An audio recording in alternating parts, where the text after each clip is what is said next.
guys. I know it has been a while. Oh, I have to mute my Twitch tab.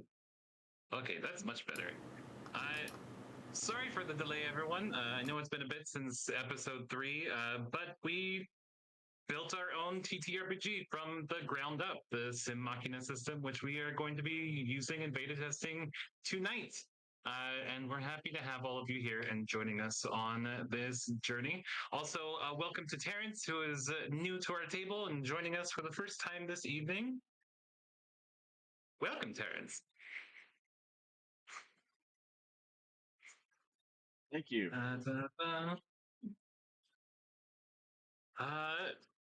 Without much to do, I'm gonna tell my dog to hush. Danny, back it up. And we're gonna dive into our summary of last session because it's been a while and we all need a little bit of a reminder. In the world of Elthia, our party's journey began. Well, their journey didn't begin as they arrived at the New Horizons facility, but that's where it started to get really interesting, where Dr. Vera Sadawi announced the start of their provisional aptitude assessments designed to evaluate team cohesion and moral fortitude. The atmosphere shifted dramatically when a large juvenile reptilian creature that many of our group recognize as a Draciri emerged from the foliage in the cityscape that they found themselves dropped into, signaling the beginning of their trials. Their companion Fahim quickly warned the group about the creature's decaying abilities, as the Virid-born Draciri are well known to manipulate life and death. In the Symachina system, previously we were using the Exalted system, but in Symachina, we have the 6 forces of the fundamental forces of the universe, basically.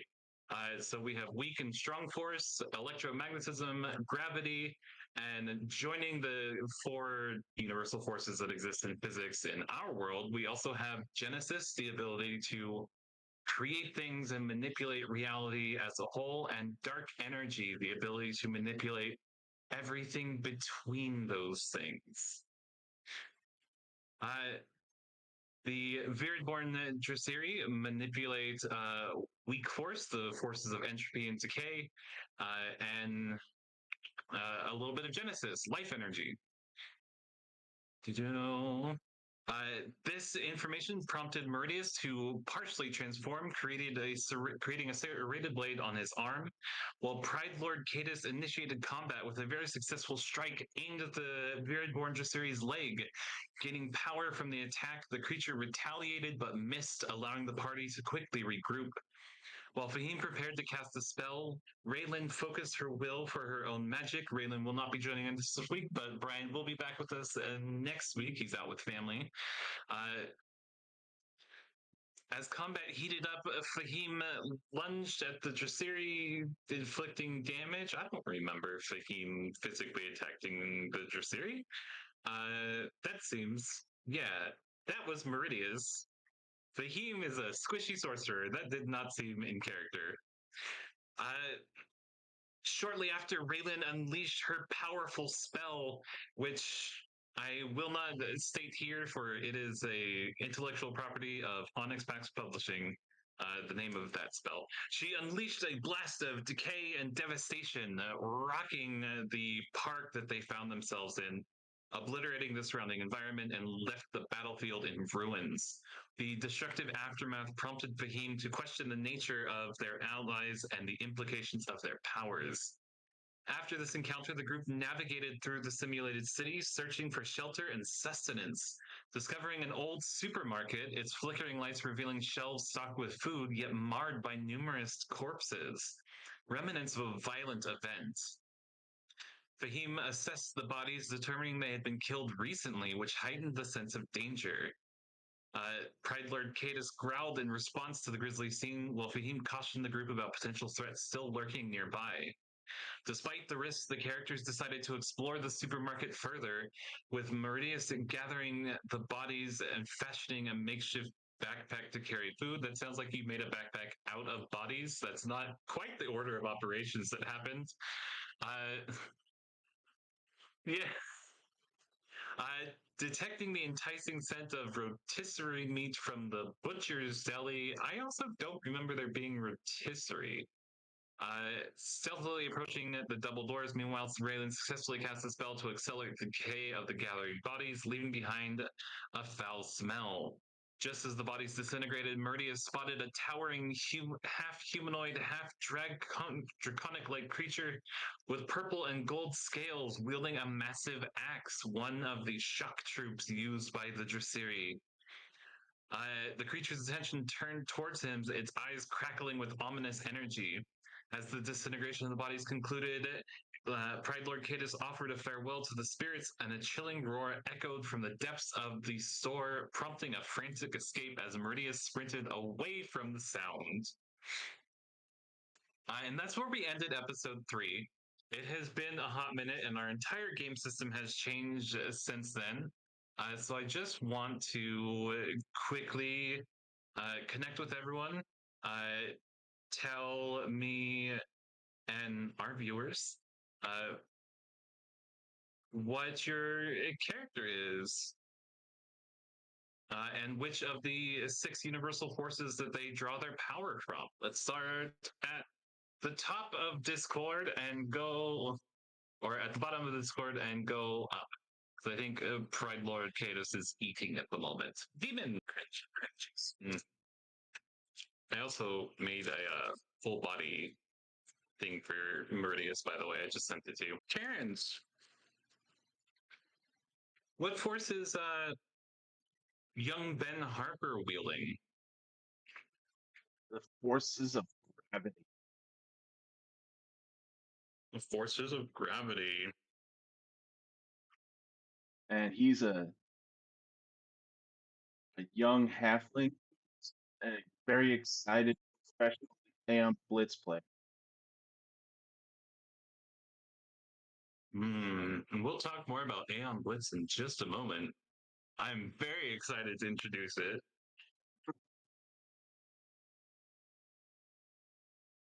Right, look, Cadus, what elemental force have you decided to go with? Pride Lord Cadus is wielding strong nuclear force. And Pride Lord Cadus is also a massive cat referred to as a jungle stalker. And yeah, big old armored exoskeleton, claws and teeth, and I spit acid. Wahoo. Wahoo. Do we? No, I can't. This is not the screen where I can show art. That's okay.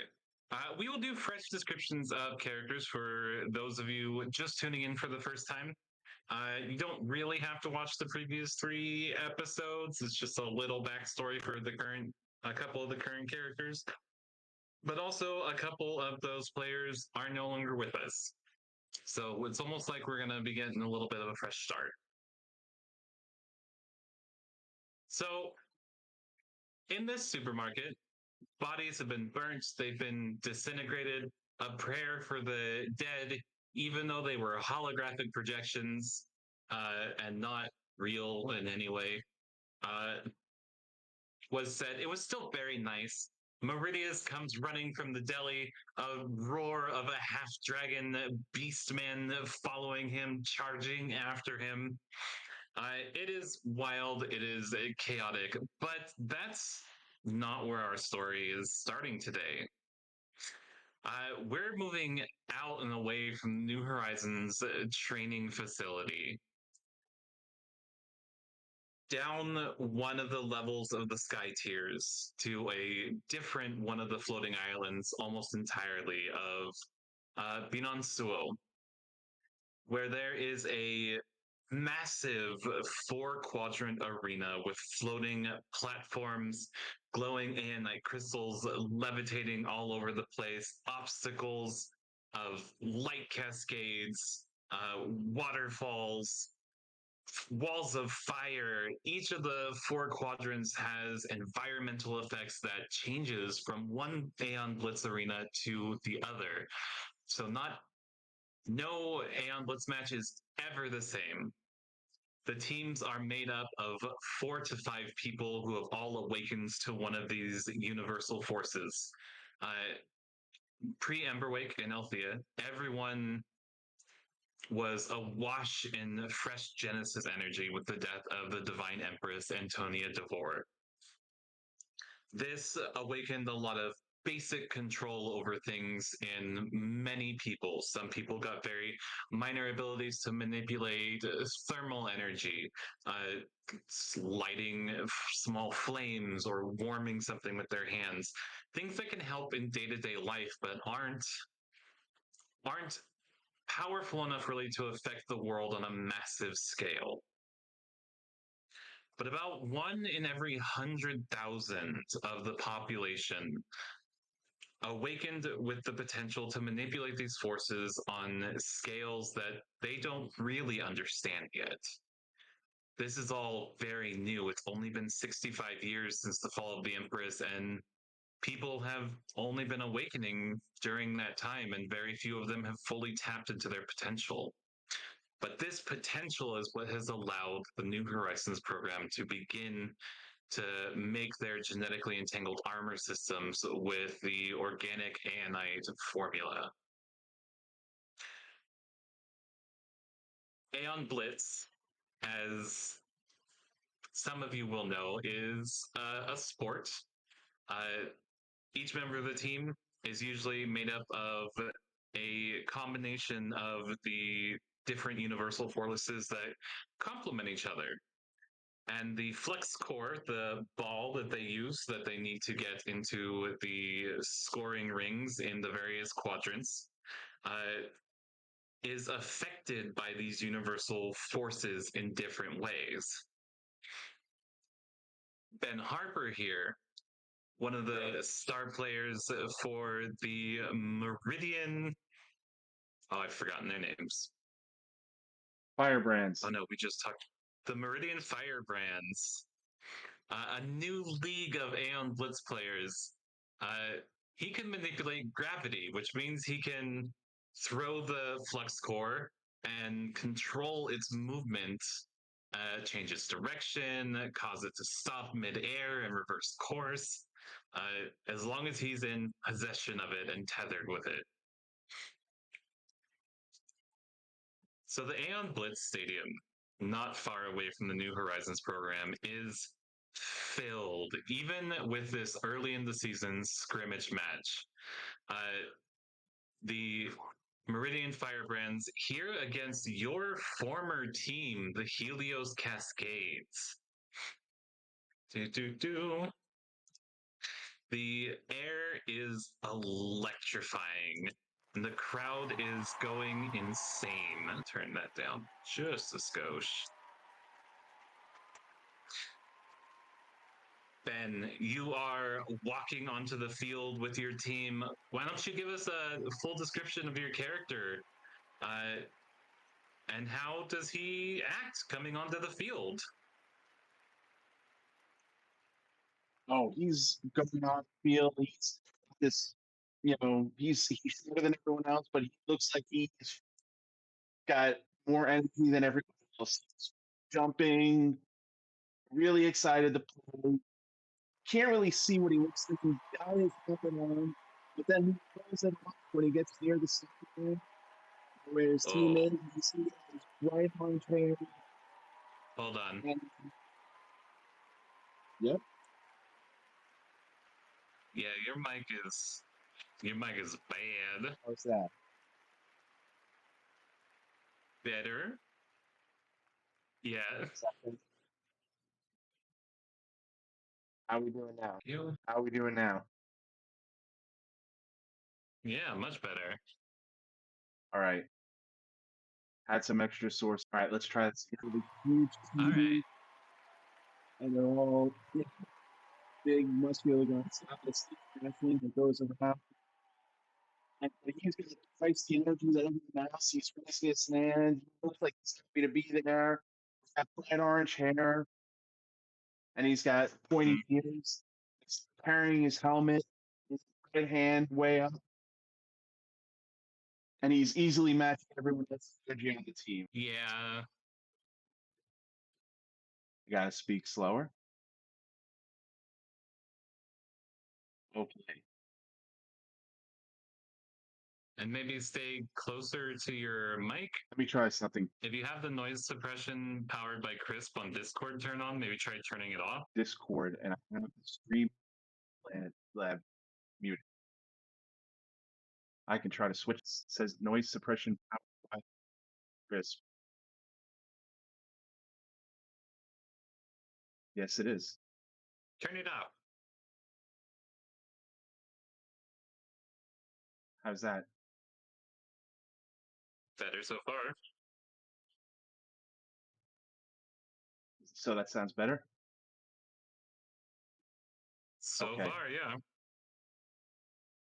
All right. So let's try again. Ben Harper is a halfling.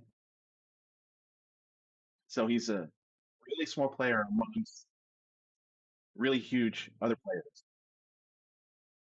He's got red orange hair.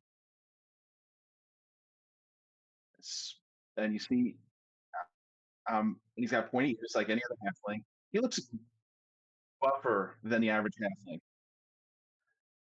which doesn't surprise you considering he's a professional and blitz player. And he easily keeps up with all the members of the team, has twice the energy. He looks really happy to be there, lifting his helmet and just waving to the crowd, completely excited. Does that sound better? The crowd is, that was much better. The crowd is going wild. You have people who have traveled across the sea to watch these matches. You have people watching at homes, of course, televised. Many of the Suoans have gathered to watch it in person as well. The stands are filled with fans. Aeon Blitz became very, very popular very, very quickly. Because of the veil technology that goes over the arena that protects people from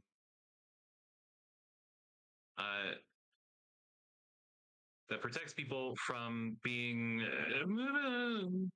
fatally wounded in the line of playing. Also, there are always healers on standby, so players are allowed to utilize almost the full extent of their skills on the field. The barriers will not allow lethal damage, though that barrier can be overpowered and has been in the past by certain teams that like to play a little rough. And if the refs catch them, they get penalized. If the refs don't catch them, they don't. It's a very physical sport, and there are teams from around the world. Helios Cascades are the second or third team in the league in the Binonsuo country. Meridian only has 3 of their own professional teams compared to the 7 to 9 that other countries have. So getting to play on the world stage is a huge thing for your team. And the crowd is very happy for you to be here. Of course, there are still some haters who aren't super happy to see that Meridian still exists as a country, since, the Meridian hegemony kind of tried to rule the entire world 65 years ago until the fall of their empress. But, they're trying to repair relations. I need sounds of some kind. There's no music playing.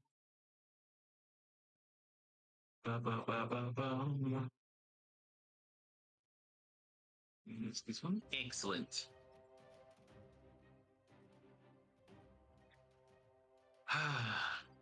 So, you hit the arena. Let's have the first roll of the game. Could you give me a Mind plus Observation roll? Mind plus Observation is our initiative roll Rolling in Symachina is 2d10s plus attributes plus skill against target numbers. Some of you who are familiar with TTRPGs may recognize this style of game. I was quite fond of Cyberpunk 2020 in my early years, so I love the roll and add, but also the narrative flexibility of D10 systems. You are welcome to roll digital dice on Foundry if you like, or you can roll manual dice like I'm going to. I miss rolling real dice. Okay, let me get my real dice because I think we're gonna give her. It'll be a half a second. It worked for a little while. I wonder if it's the voice mod. I don't know. It also might be that each of us is running 3 high bandwidth windows. Okay. Get a +6, and I roll 6 and a 3. So that's 9 plus 6. Amazing. 15. 15.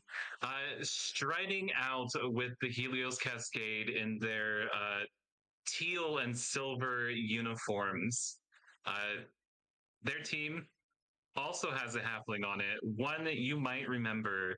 His name is Marco. He has a bubblegum pink hair that is kind of always a wild mess and bright blue eyes. He is also an athletic looking halfling, and he has been your bitter rival for years. He's team captain of the Helios Cascade now. I can't show it to our audience quite yet. The rest of their team. There is a Strigakin, a Sentient, a half-orc, and a human. They are all very professional looking and have their matching uniforms. Helios Cascade. Oh, I should have put it in the Codex channel. So Marco only has a +5. That is an 8 and a 4, though. So they are going to take the momentum of the round. And the game kicks off. They have taken the flex core. The major difference between you and Marco is Marco does not control gravity. Marco controls electromagnetism. This makes Marco a really annoying player because he is both fast and stealthy. He snakes the ball in a blur of speed out of the center of the field, passing it to the front runner on his team. And the game kicks off. The crowd is going insane, chanting for the home teams. And we're going to pull away from the arena now as your teams begin clashing in platforms moving. Things are starting to heat up. Moving back to the New Horizons training facility. Meridius, you are running from a massive purple and gold scaled Dressiri shock trooper towards the rest of your companions. What's going on with you? Yeah, it smelled the burning bodies. You rush out to your companions. Since Raylan and Sahim are not here, Pride Lord Cadus, how do you react? Pride Lord Cadus will go into a partial crouch and roar at the thing before charging. Yeah, basically, I'm doing a challenge. You know, what do you want to do for that? Well, challenging it.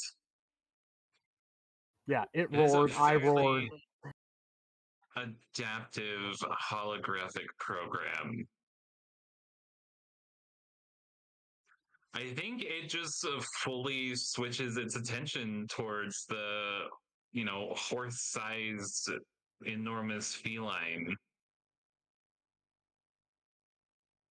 And beeline straight towards you. Excellent. So, should we roll initiative now? Bum, bum, bum. Not quite yet. This is one of the creatures charging at you. It has 3 eyes. It looks more dragon than man. And as it charges straight at you. There is a rocking in the ground. Like a wave passing through earth and soil. And the holograms all around you kind of glitch and disappear for a moment, and you are just standing in a large, empty white room. The bodies are gone, the smells are gone. You hear the distant sound of something like a. I don't know if you actually heard that. Yay! I did not.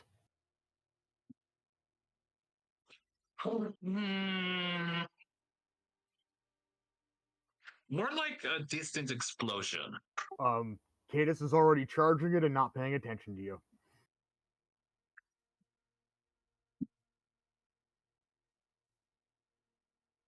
Sorry, I guess I wasn't clear.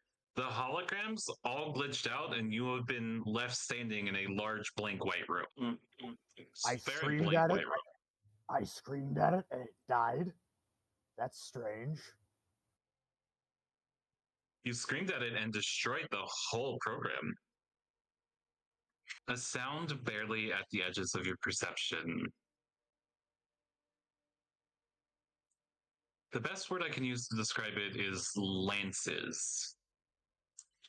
The sound is near you, within feet of you, even. But for most of you, the sound exists on a decibel level that is nearly at the edge of your ability to hear it in general. You look towards the sound as it happens, and there's an energy lance, not a lance and not energy. There's movement of absence, a plane of null that has split the room that you are in half, and you see it has caught Fahim in its blast.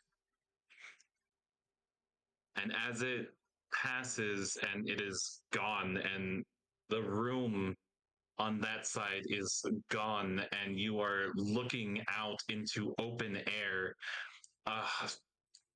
20 miles above the ocean. Wind now whipping in through the gaping hole that was the New Horizons training facility. You see other islands of the Skybound Tiers on fire. There are Draciri flying between the floating islands of Binan Suo. And the New Horizons training facility rocks. And you feel the room that you're in being released from the bottom of the island it was attached to. And you begin tipping downwards. You see off to the side another island with an arena on it floating. But that is half a mile away. through upper atmosphere, middle atmosphere. But the room you are in is falling, and it is going to fall the distance. What would you like to do? No, like, it's falling. It's just falling. Like, it's tipped a little bit, and like you can see down and out and the vast ocean beneath Binonsuo's floating continent, but the room is plummeting. Whatever null blast or beam just cut through the facility has sheared you off completely. I would like a reminder of Meridius's form that you turn into that we saw earlier. Yeah. Did it have wings? I don't think he ever fully transformed. He just transformed part of his body. Yeah, and the specific question is, did that form have wings? I mean, it has wings. We gave it wings. Just start. Cadus, as you go to do that, will look at you and say, "Not me, her." Yeah, Raylan does some weird, crazy thanaturgy shadow shit and merges with her familiar and takes off flying. Release me. I don't need solid ground. Release, and I'll go ahead and spend free mana to do my run on air thing. Excellent. Using your strong force, you solidify the air molecules beneath your feet and can run on air as though it is solid ground for the next minute. Do you make your way for the arena? Yeah, I'm that gonna you haul. see? Yes, Cadus is hauling ass toward the arena. Amazing. You begin flying. At this stage, since we haven't fully fleshed out what your form can do, it's probably like gliding, not full flight.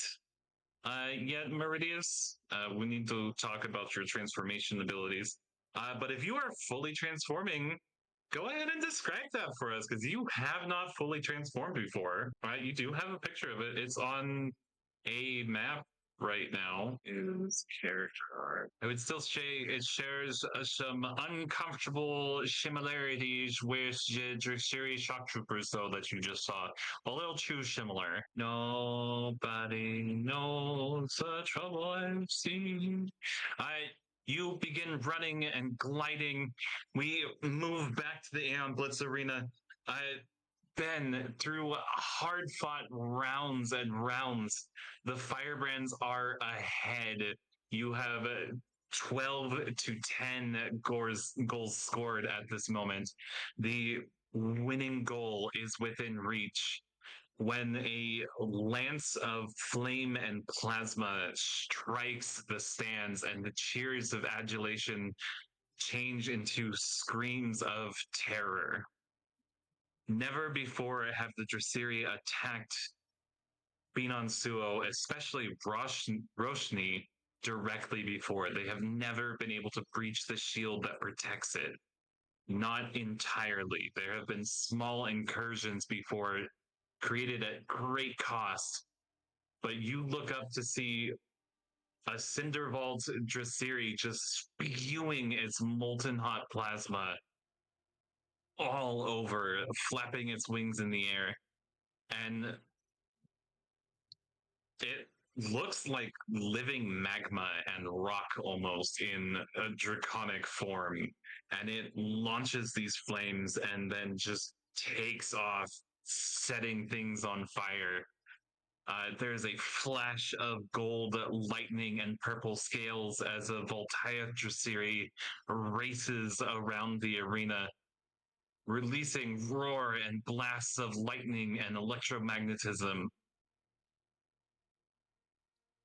And then there's a silence and a pressure and a vacuum pulling almost as wings of shadow and scales so dark that they seem to draw in all the light around them.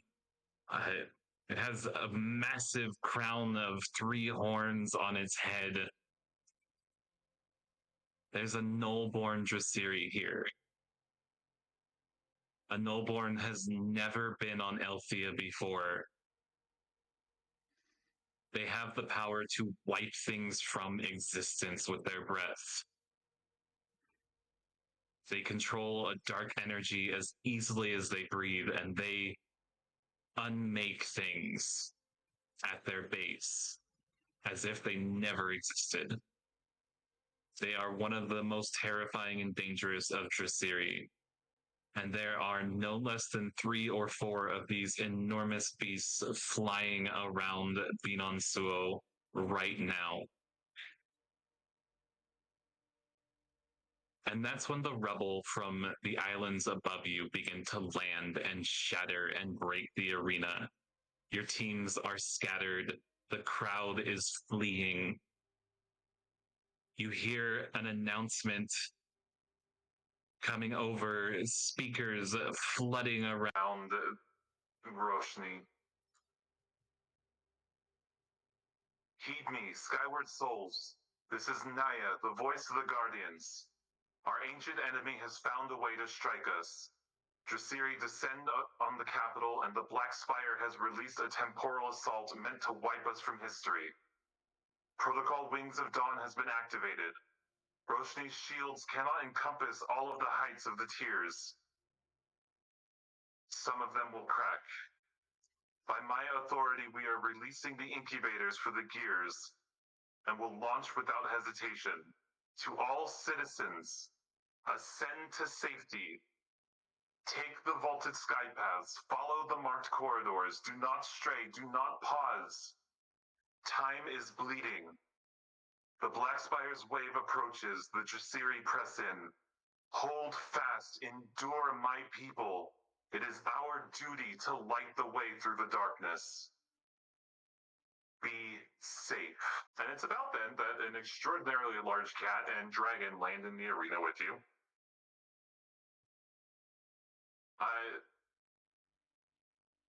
Yeah. Apologies, let me just turn that off. I can't do an intercom voice without a voiceover mod. My vocal cords aren't that good.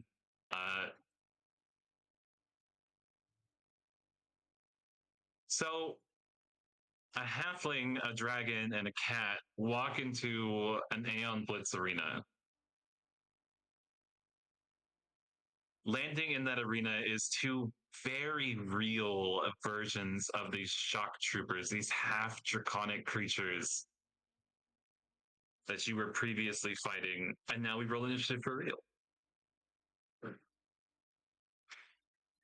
So, if everyone would please, the lights on. You have tokens on the map you should be able to see.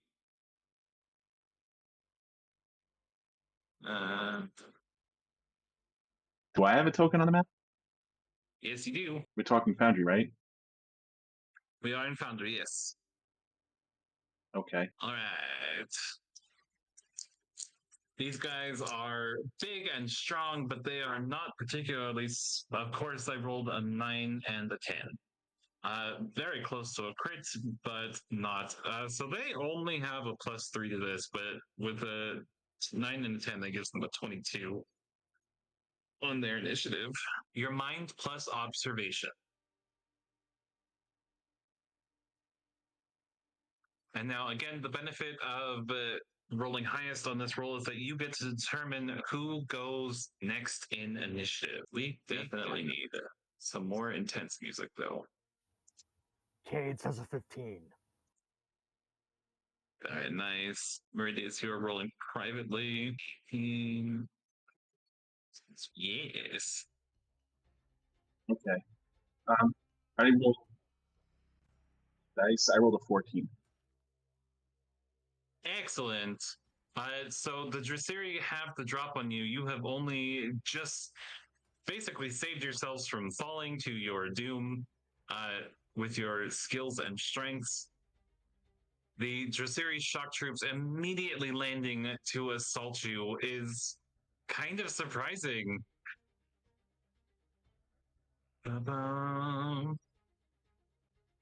Now, what these guys are good at is physical stuff. So they both rock a might of 4, but because they are not well trained, they only have a melee combat of 3. So it's 2d10 plus 7, which is still a pretty solid roll for them. So I got. Who am I attacking first?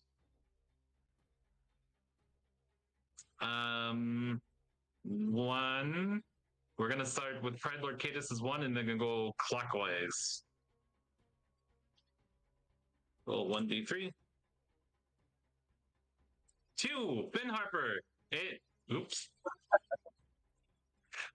For some reason, this massive, this massive purple draconic figure fully ignores everyone else and charges right for you. With a 21 to hit you. What is your defense guard? 14. 14. So it does hit you by an additional degree of success.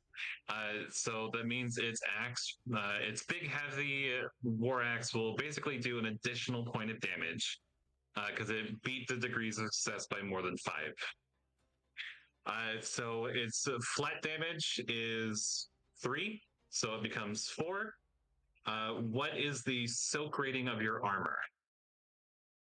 Your Aeon Blitz armor, if that's what you're wearing, should have a soak of 3 and a guard of 2. No, soak of 2, guard of 2. So yes, that's right. Oh, I didn't use the guard part, so I don't know. My personal soak is 6, so +2 from the armor, it's 8. Your personal soak is 6. Yes, I have +3 soak as Excellent. an advantage. So this massive draconic creature swings its axe down and connects with your very advanced high-tech armor. And while it doesn't do any damage to you, the force from it does like stagger, shrink you, and like compact the rock underneath you. And it looks down and just goes bum bum bum. So enemies have gone. I am now going to pass it to the highest one of you. So that was Meridius with an 18. Was that right? I believe so. How dare you? Like the base damage is like 2 or 3-ish, with additional damage by degrees of success being added. I need to check something.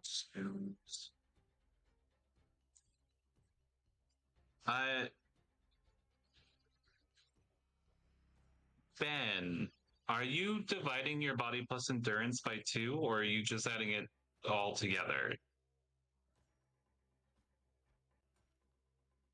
I'm sorry.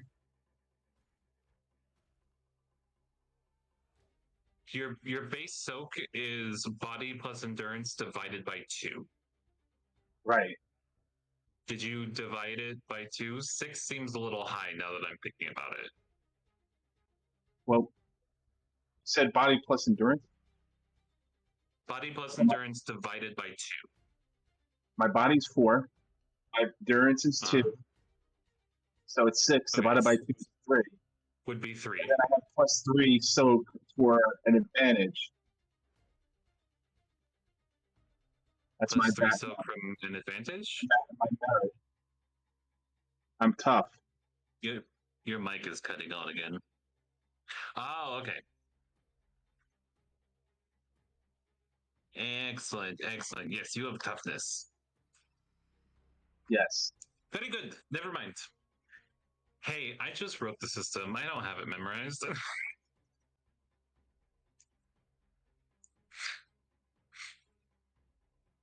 But excellent. Good to know. I will make the enemies more hard-hitting. Or I could just be really cool and tough. You are going to be really cool and buff, but the Voltaeus have way of like reducing soak by 2 from electromagnetic powers and stuff. Like they're just going to try harder. He thought he was going to squish you like you were a bug, and he didn't.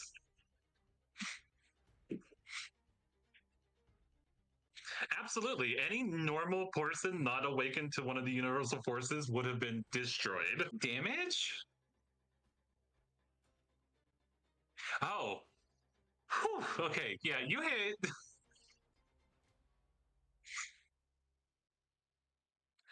That is 1 degree of success. I might have to up the base damages on things because he has 3 soak from just his body plus endurance. That's fair. VVC. Ba-da-ba-bum. If this fight drags out for too long, we will increase base damages for everything across the board.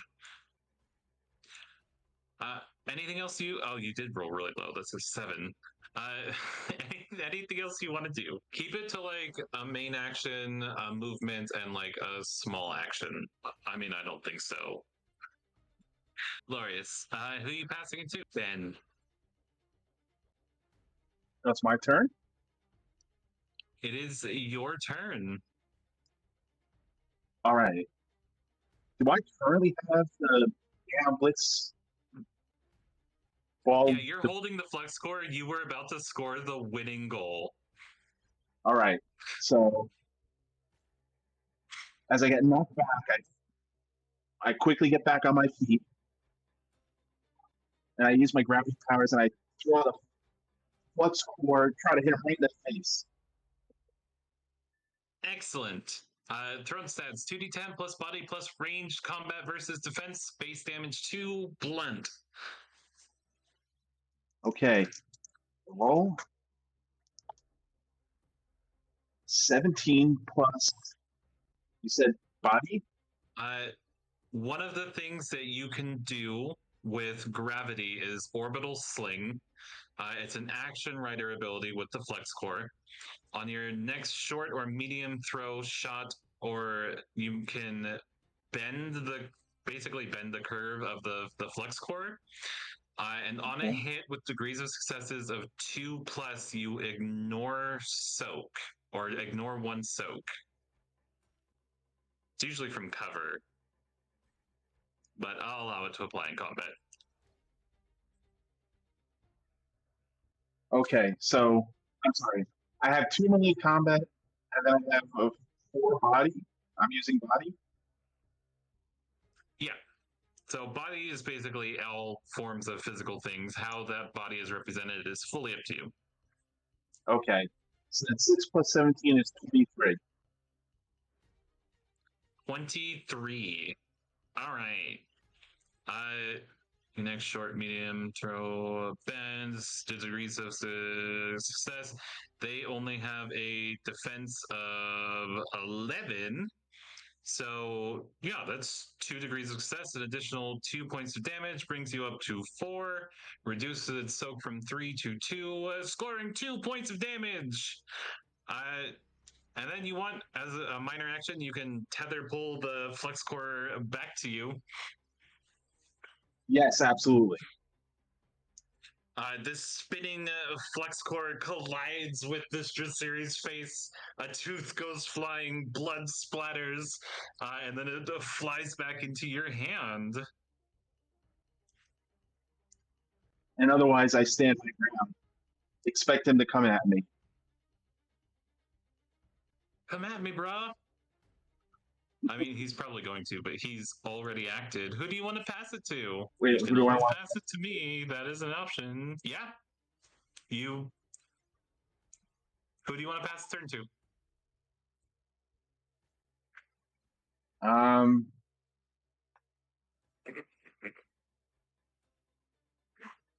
That's a good question. Well, if you pass it to the bad guys, they get to go, and then they have to pass it to me, and then I go first next round. So if you do it like that, I get 2 attacks in a row. Sure, I'll pass to the bad guys then.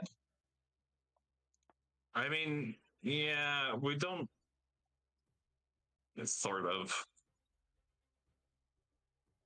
I have to get used to the system a little bit. So who are you passing it to? The bad guys. The bad guys. All right. The only one who hasn't acted yet is he's gonna attack the dude that threw weird shadow tentacles at him. What did that look like?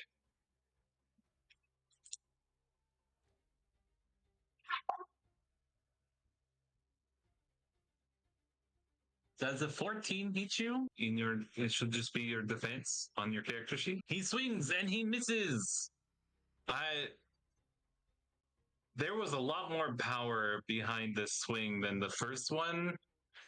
This one noticed how sturdy you guys were and did not hesitate to start calling upon his universal forces of electromagnetism. Mm-hmm.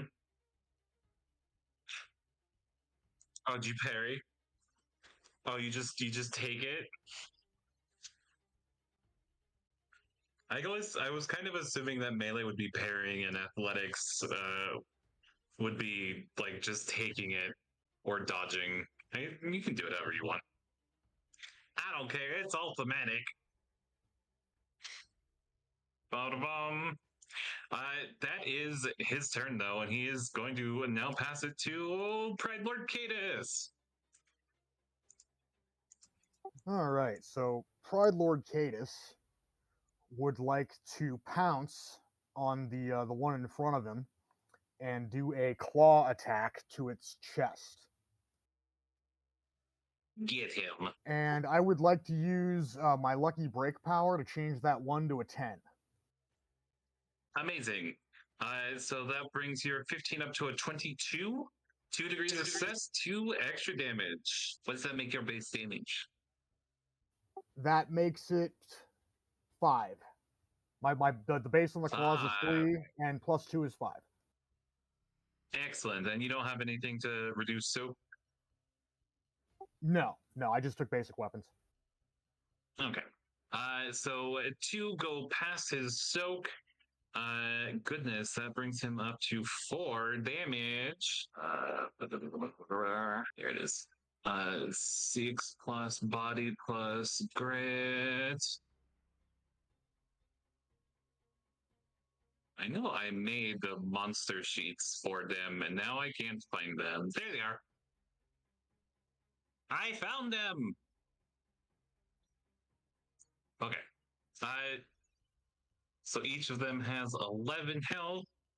Actually, this isn't super bad. So now everyone has taken a turn. Momentum stays with you at the beginning of the round. You can either act or nominate someone else to act. I would like to act, and the one that I just pounced on, I want to spit acid in his face. Oh, joy! Now, give me a second to when I was roll. When I was pitched large predatory cat mixed with xenomorph, I knew what I was getting into, and I still allowed it. Also, if you guys haven't noticed, you do have like battle forms. For those of you who have transformations, if you right click on your token, in the very bottom right hand corner, there's a little person with a circular arrow around them. That will let you change between your other forms. Okay, so I've got a 15 to hit with the acid. Absolutely. They got an 11. That is just a normal success, though. Okay, so that'll be 5 damage then, because I get plus 2 damage for close range.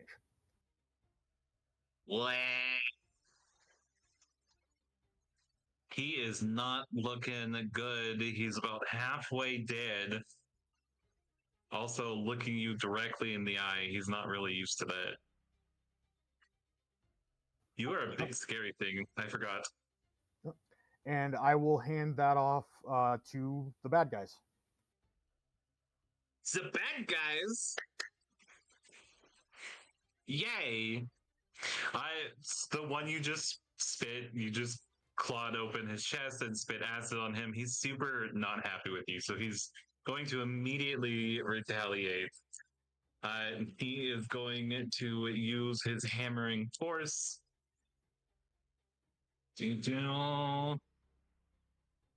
Ignores one soak and does 2 extra damage for 3 mana. Of course, then I rolled a 1 and a 2. So he has a 9 to hit you. Not a chance in hell. My defense is 18. Amazing. Are you dodging, blocking, tanking? How does we'll go ahead and say it just glanced off the exoskeleton and it was pathetic. Yeah, big, heavy swing, glance. It does hit because of the magnetic force behind the axe. That does damage as it hits rock and stone, but because the arenas are designed to withstand impact, it doesn't do much damage. I did not think about that actually before I decided to make a Rex arena as a stage. The veil should have protected the people in the arena. That's my bad for fucking my own continuity. We're not going to think about that now. And then I passed the momentum. Thank you. I was like, what's a cool first place to have a battle? A fucked up Aeon Blitz arena. We have an Aeon Blitz player. The veil should have protected it from falling debris, though. This is a massage knife, not a knife. Yeah, that Yes, null the blast Vortex. shredded everything. Absolutely. Also, just so no one freaks out, this is a massage blade. It is not an actual knife that I'm playing with. My hands have to be doing something. Ba-bum.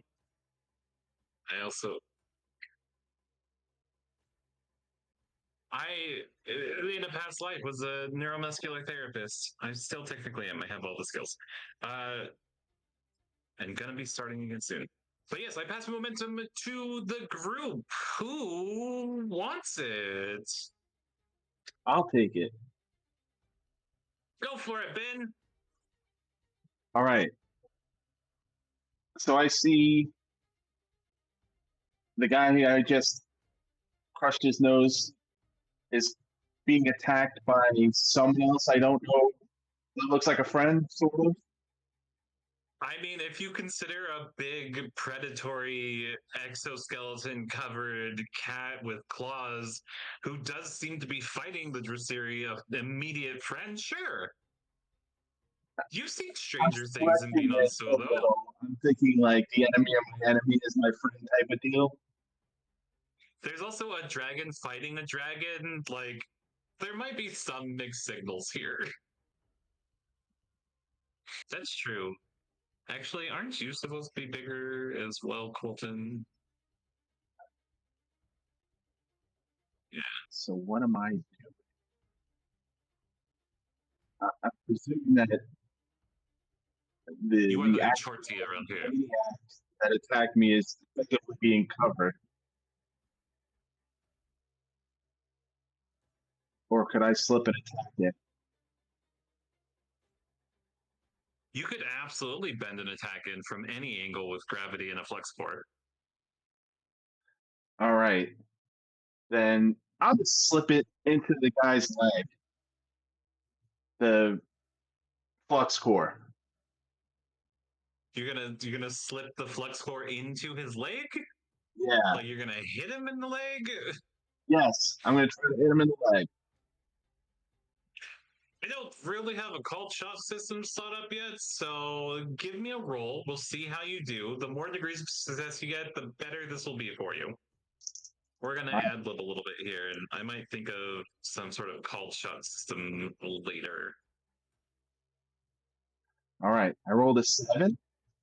So I got a 13. A 13 hits exactly. But I don't think I do any damage. The base damage is 2. So even with a -1 so it would bounce off of his armor. Yes, that is very true. Unless someone lest someone GM can force a reroll, spends 5,000 of their 22,000 points for a GM can force a reroll. I'm going to tell you to reroll that attack roll. Okay. Okay, better. 22. I have so many points because I watched you play legal. So yeah, I Because I rolled watch our a streams. 16 plus 6 makes it a 22 attack roll. That is 2 degrees of success above it, bringing you up to 4, minus 1 from their soak to 2. So 2 points of damage. He is at 8 of his 12 HP. I just tried to modify his HP through Twitch instead of Foundry, and it did not work at all.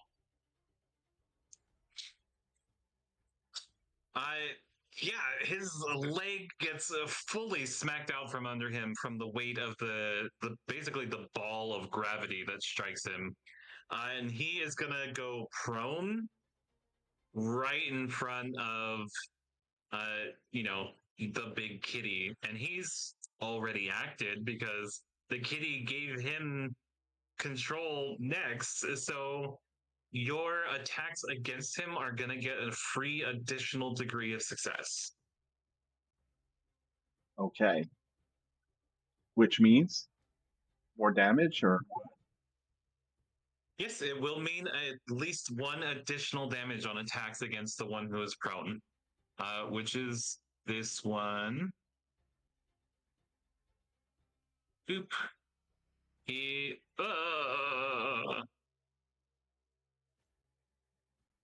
Oh no! Falls prone. Who you passed into? I assume you use your minor action to yank the ball back to you. Yes, absolutely. I'll pass it to a bad guy again. A bad guy! Like an anime character, he rushes forward and in his weird, like, growly draconic language, he calls out, like, Gravity Smasher or something. Swings his heavy Vesium crystal axe on you. And fuck my life. 3 plus 3 plus 6 is a 12. 12 doesn't hit you. No, it's plus 7. So a 13. A 13 still doesn't hit you. It doesn't matter. Does this also glance off of your armor? How do you defend, Meridius? Yeah, just amazing. Super anime. And now I guess I pass it to you, Meridius.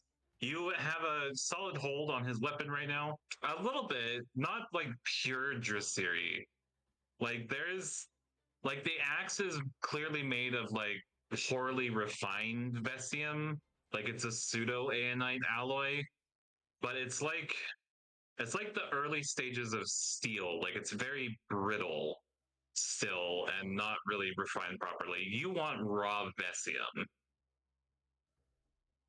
in Draciri blood. No, not really. But the 3 fully grown Draciri flying around nearby you definitely do. You just got to find a way to get to them. Okay. It's funny. You saw very similar energy quite recently, actually. At least Pride Lord Cadus did, if he even makes the connection. You may be way too busy to be looking down someone else's throat at the moment. What is it, Numina? So for those of us who are... Go ahead. I was just going to say...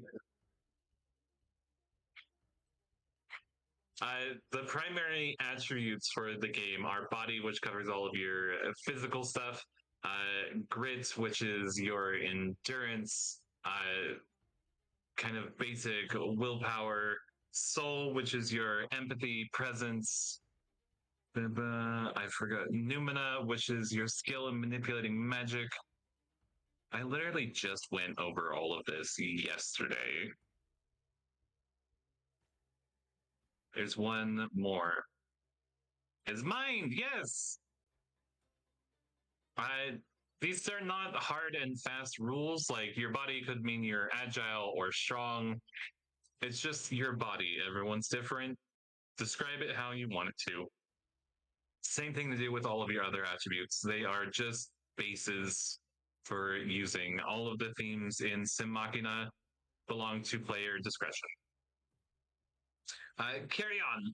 So, mind, this is a mental power that you're using. Why is he glowing? No, I might have accidentally clicked one of my, like, token magic things. All right, give me that mind melee. Fuck yeah.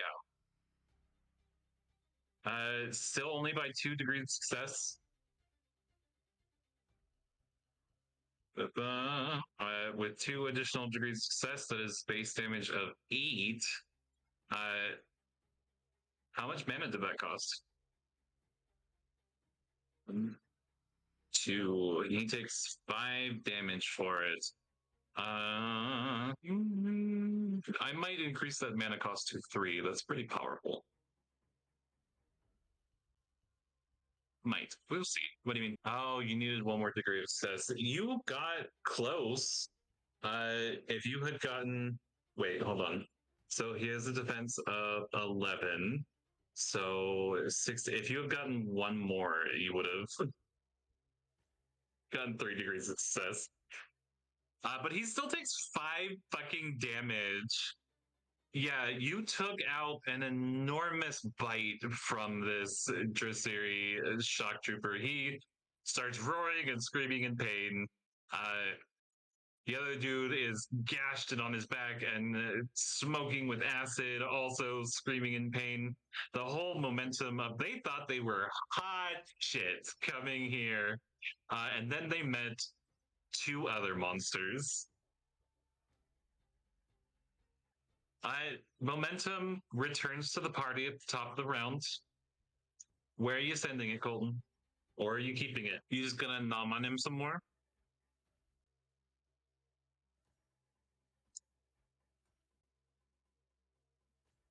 Do it. Oh no! Oh no, the very first botch of the game! Ba-ba-da-bum, ba-ba-da-bum. So a botch on a power usage is backlash. You have tried to pull out too much force, still spend your mana trying to activate the power. That's overclock. Roll a 1d6 for me. Where the fuck did I put the backlash? Like the document backlash. There we go. Okay, complication, backlash. On a 5. On a 5, your senses are overwhelmed by nothing. You lose hearing, your vision dims as color bleeds out of the world. Your sense of touch fades, your sense of heat fades as you slip closer to the void. You are going to suffer a -2 to your next 2 rolls. Yay for our first botch.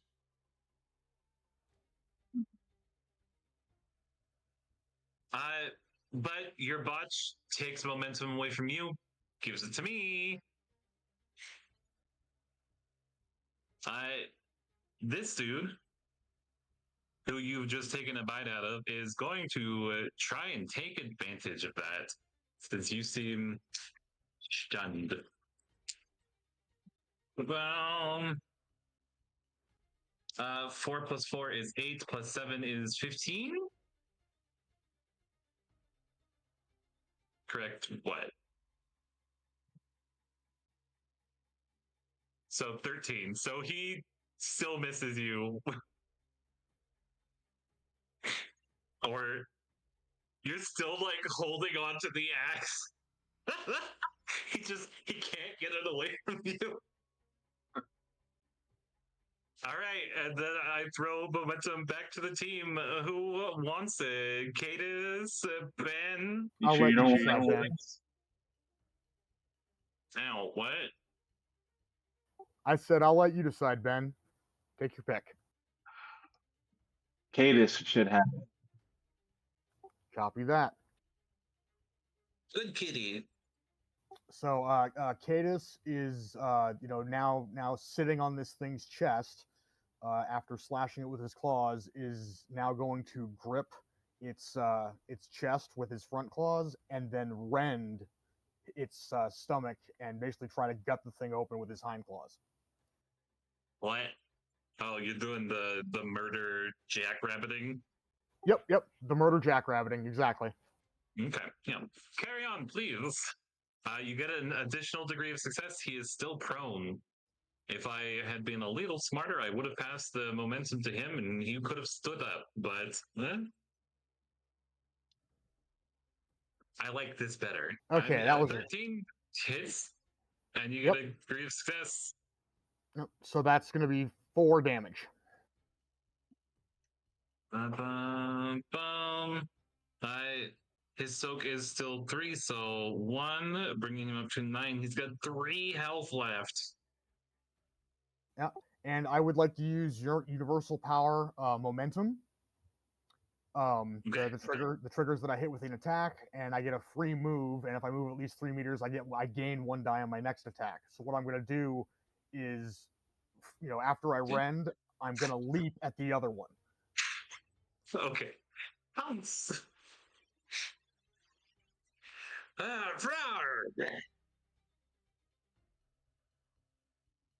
Yep, so who messy me?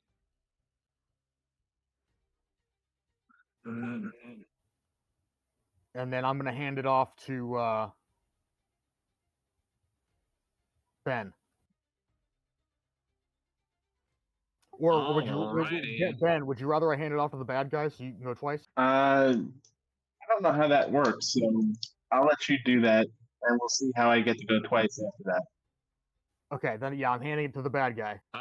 Yeah, he is going to sit up. Blood, acid. Looks at Ben, looks at the cat, decides the cat is too much. Ben. This large dragon man stands up. His third eye blinks in that weird sideways motion, and gold lightning begins to arc up its scales, and it opens its mouth and launches a beam of pure electromagnetic energy at you that is crackling with power.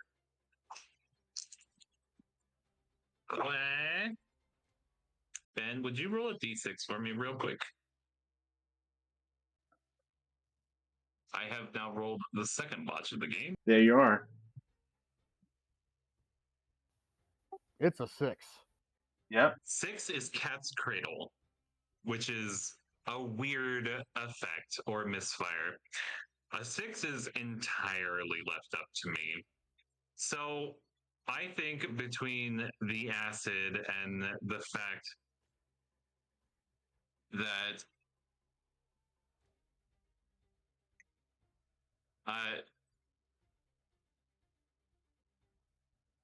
yeah, I think his breath weapon finds the weakest exit point. Like the dragons carry elemental pouches inside of them that they gather that energy and release. It's been weakened by acid claw attacks, and instead of coming up and out of its mouth like it's supposed to, it bursts out of its chest and clavicle area and just kills that Traceri shock trooper. Baba, and then I pass the momentum to Zibin. I'm sorry, is it my turn? Yep. You just watch this weird half dragon creature just and fully unalive itself. All right. So I'm still focused. There's another one of those dragon creatures that's fighting another dragon creature.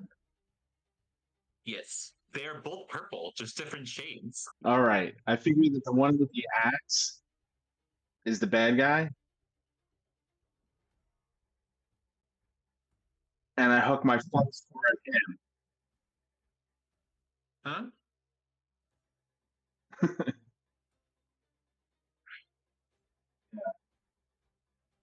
Yeah, they look like they were grown in some sort of vat together.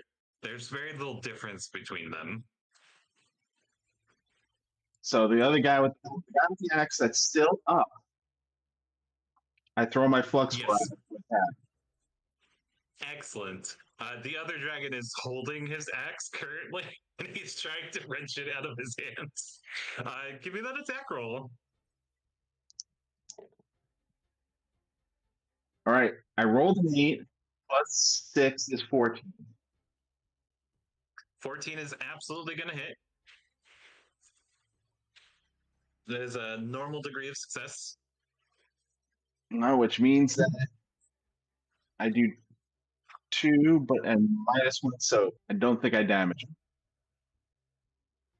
2 minus 1. No, that meets his soak exactly. So it kind of bounces off of him while he's trying to wrench away. He doesn't really notice. And then I pull the flux cord back, and I just stand my ground, trying to see what's going on. Give me a mind observation roll really quick. All right, I rolled an 18. Phenomenal. And plus 6 is a 24. Fucking insane. You see launch out of one of the islands up above you. You know this island. It's the New Horizons research facility. They've been on the cutting edge of building new weapons to fight back the G.E.R.S, who have been attacking consistently now for decades, which have only been held back from Althea by Binonsuo's shields. They've basically been protecting the entire world from this flight of fucking chaotic, insane, primal dragons. But Binonsuo is a pacifist society. They didn't really have weapons before, so the New Horizons program was created to make ways to deal with them. And they open what I can only really describe as silos, as 6 large egg-looking things are launched out of them. Not 6, sorry, there are 10 that are launched out. Several are coming in your direction, almost like your area was targeted. You see one of the eggs is immediately vaporized by another one of those lances of just pure null energy. The nullborn G.E.R.S looks in its direction, unleashes its breath, and that egg cocoon incubator is just gone from the world. 3 others miss the skybound tiers completely, descending towards Althea's surface miles away.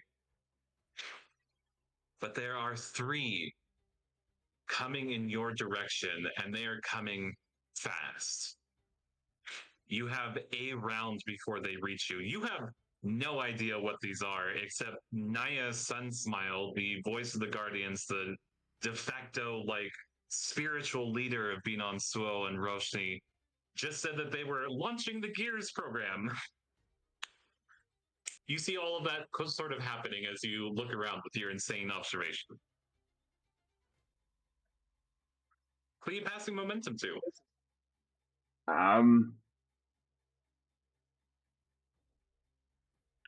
I'll pass it to a bad guy. A bad guy, he continues trying to wrench his axe away from Meridius and trying to swing at him. How long is he weakened for from the bite? Okay. So the weakened is gone. Okay. So that's a 5 and a 9, which is a 14, plus 7 is a 21.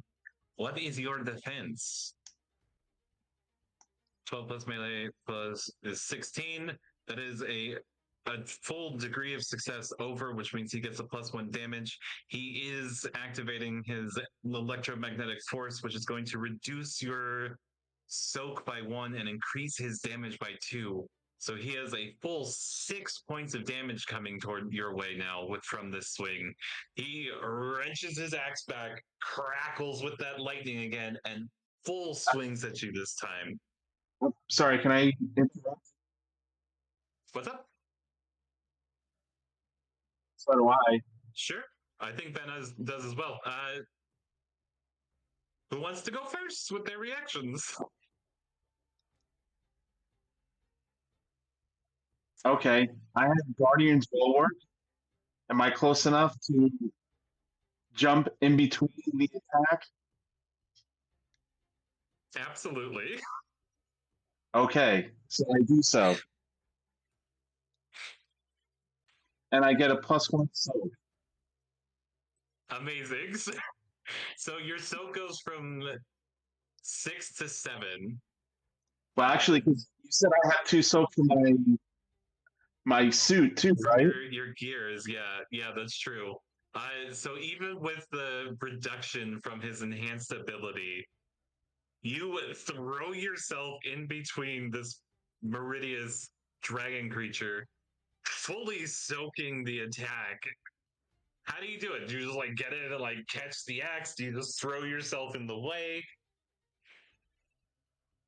I do basically like a down blitz block. Just like a full body block? Yeah, it's a full body block. Shoulder first. Meridius, you see this little halfling professional Aeon Blitz player just full like shoulder tackle this axe. Take it, it glances off, doing absolutely nothing. What's your reaction? Oh, by the way, the attacker suffers -1 die on its next attack. Amazing. Yeah. He got it away and did a pretty solid hit. What are you hoping to do? I'll say with the halfling connecting with the axe, this is an excellent opportunity to try and just fully disarm him. Yeah, go for it. Physical plus melee. This is going to be a contested roll, but he has a -1. So it's -1 dice. So he's rolling a single d10 +7. Uh, gross. He did roll a 10. He cannot crit though with 1 dice. You have to have a minimum of 2 dice and get 2 10s to crit. But he does get a 17 +7. Yes. Nom nom nom. Amazing. So that is, yep, that is an additional degree of success. But so 3, bringing him up to 8 in total. He does have 4 HP left. I thought that required 2 degrees of success. Yes, and you only got 1. You are not. How dare you? Who are you passing to? Technically, everyone is gone, so this is now the start of a new round. Actually, Cadus is not gone yet. You haven't? Very well. Okay, so after I used momentum the last time, I leapt at the other Draciri. I am going to basically just jump on it, and I'm going to do another acid attack. And I get an extra die because of the momentum from Ben.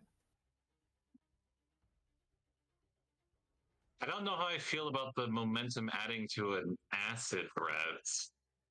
I designed that with the intention of it adding momentum to a physical attack. Fair enough. I'll do it with claws then. No problem. Maybe it adds that to the power. I'm just not sure how you would add momentum to an acid breath. That is a success with an additional degree. Okay, so that is 4 damage then. Excellent, excellent. Move him up to 9. There's not much left of him, so that will be everyone for this round. And now you get to continue with the momentum or pass it on. I think I'd like to continue with it, and now I'm just gonna, fire acid in his face again, like I did the other one. Sure, sure. Yeah. Terrible way to go. It's not any more brutal than it was to the last one. Oh, Yo! nice roll. 2 additional degrees of success. So that'll be 7 damage. Amazing. He only had 3 left. Please finish your kill. So basically, I spit acid in his face, and as his scales start to dissolve, I bite his head and just rip it off. Spine coming out and huck it off the side of the frickin' edge, and then roar. As you huck and rip and roar, there is a collision as a massive aeonite egg collides with the arena, rocking it just like right over here in the center.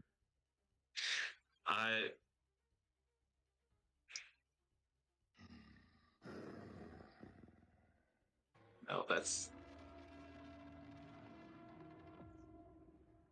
still not it. I'm not satisfied with that. Hold on. That's a little better. A massive purple scaled dragon, Triceri, not dragon, wheels in the air above you as it spies the egg landing, and you see this is a colossal creature. It is far larger than the Virid-born Triceri that you saw in the training chambers. Boom. Its third eye opens as it crackles with that same gold lightning as you destroyed its shock troops, and it unleashes a massive breath, incinerating and shattering the arena that you're standing on. The egg and incubator falls through down to the next tier, sky tier below it, and all of you begin to fall with it. Now, I know at least 2 of you have a way of mitigating a fall. I assume the person with gravity can mitigate a fall. But as you fall, 1 egg, 2 eggs, 3 eggs, 4 eggs land near you in these swirling rainbow and like galactic hues of the aeonite alloy that make up the incubator that has something moving inside the liquid inside the container. And each of you feel drawn to one of these eggs. You disappear into the incubator. So you said an egg is calling to me. So I cautiously approach it and touch it with the palm of my right hand. The outside of the incubator appears like glass, but when you touch it, it ripples like a liquid, and you feel a sense of welcome and like a friend you've known your whole life who's just waiting for you on the other side of that door. Like a person you know you can go back to time and time again, and they will be there for you without judgment, without thought, without any consideration to the contrary. They have your back. Okay. Still my turn? We're in a bit of a narrative moment here. Cadis, you also feel drawn to one of these incubators. approach it and sniff. The scent is a combination of something new yet familiar, like the crystal forests of Calatir. The smell is home and safety and warmth and full bellies. Yeah, I'm gonna leap into it. You each disappear into your incubators. You are welcomed into their embrace. And you hear a neither male nor female voice echo in your minds. Welcome to the G.E.A.R.S pilot program. We will now begin the neural linking. This will take time. Our bond must grow. The Anite begins to work and move around you in swirls of moving matter, solidifying and building up. And I would like each of you to describe to me the gear that begins forming. The surface of the incubator gives way as the matter manipulates and changes. And I will give you the time of a break to think about that. We'll be back shortly, everyone. I mean, you don't have to reset it if you'll end the stream and restart it. Oh, we are back, everyone. So, on this, the fifth month of the year, G.E.A.R.S, on the day of rekindling, the first day of the week, the first gears have awoken. Who wants to go first? I can. Please do. Okay. So as this thing kind of forms around me and starts changing, mine's eggshell thing actually doesn't crack. Instead, it just kind of fades away after it's done, and what everyone sees is a curled up cat that then proceeds to get up and stretch its front legs and stretch its hind legs and stretch its back, and it's a massive cat that has a couple of large cannons mounted around its hind legs, and you know it looks pretty aggressive. And did you want to post the picture, Sans? I just did. Turn this music down just a skosh. Oh yeah, I forgot about the spiked ball for a tail. Yeah, it's got a spiked ball for a tail too. Now, I feel like I don't really need to answer this question or answer this question, but I'm gonna ask anyways. Your weapon, your force is strong force. Yes. So you have an auric core. Now, if you were to choose one thing, would it be your weapon system activating or an aura that enhances you and people near you? Which do you think Pride Lord Cadus would awaken and connect to first in his core? I think most likely the aura, because Pride Lord Cadus doesn't understand the concept of guns. You awaken the Enforce Order aura of the Auric Aeonite core. While this aura is active, you spend 1 heat per round for both the initial round and every round that the aura is maintained. You and all allies gain a +1 to all rolls during this time. Not a huge bonus, it's just a +1. But since you are literally enforcing stable bonds in that time, every round that it's active, you will restore 1 structure point to your gear and any other gear within 30 meters of you, as you basically force them to stay together. Do we have that written down somewhere? I do. It's in the Gears master list. I will send it to you right now.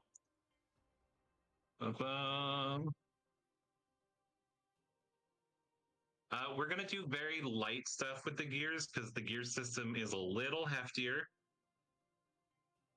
And I don't want to overwhelm all of you guys with all of it immediately. So I'm going to drop this info in your chat. The other thing that I need you to pick is the initial chassis for your gear. So there are 5 that I have currently pre-made. There is the Assault, which starts... it's a bruiser, shieldy, like tanky assault mech. But it has like an immovable bulwark ability. Then there is the Recon chassis, which, it's a recon mech. Then there's the support chassis, which is designed around literally supporting the rest of your team, healing, buffing, guarding. There's also a whole list of like recommended. So the assault one is Emberglass, Gravemere, Auric. The recon is Arcloom, Verdantide, or Voltreath. These are the recommended cores. With strong force, you get an Auric core. The support one is recommended for Verdantide, Auric, or Abyssine. Then there is Artillery, which is normally Arcloom, Nullborn, or Voltreath, but they get a Siege Cannon, an ability called Cataclysmic Volley, and Lock-On Protocol. Then there is the Mystic chassis, which is also recommended for Auric, Abyssine, or Nullborn. This one amplifies magic, basically. All of the different chassis start with a base attribute of 3.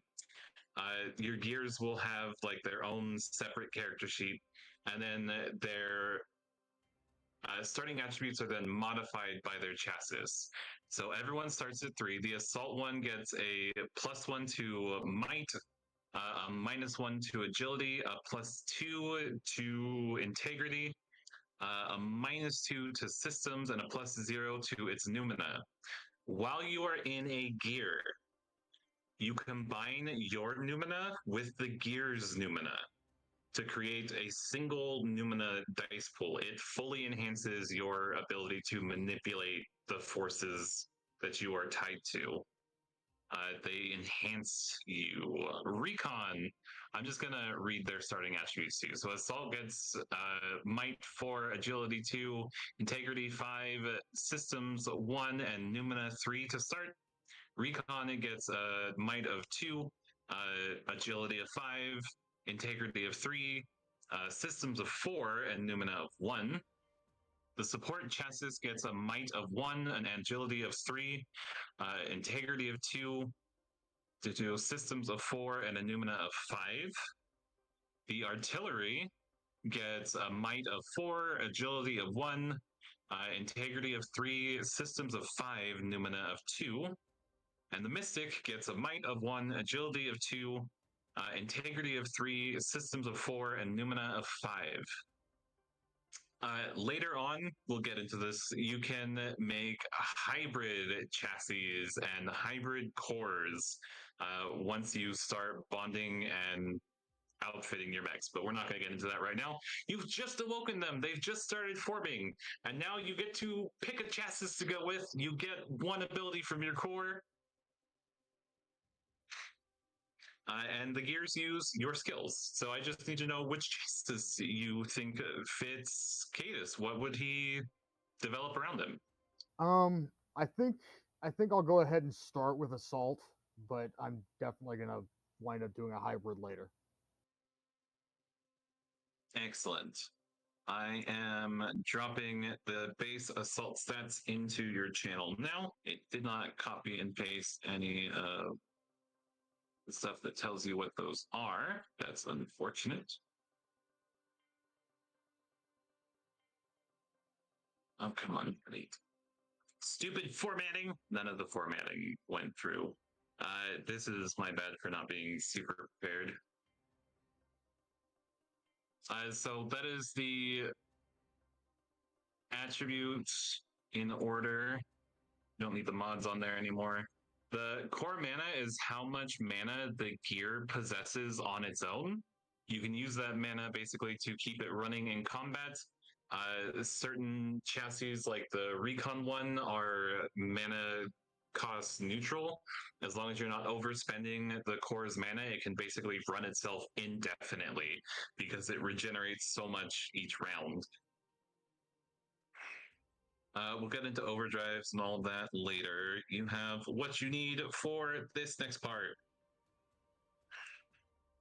But who wants to go next? I can go next. Go for it.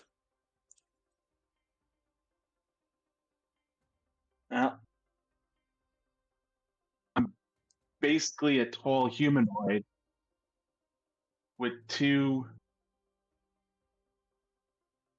shields, one on each arm, with huge shoulder pads, with spikes coming off it, and glowing blue eyes. My question for you. Yes. I'm sorry, what was my question? My question for you. We go to the Arcloom core. If I said choose between a rail lance and a magnetic vortex.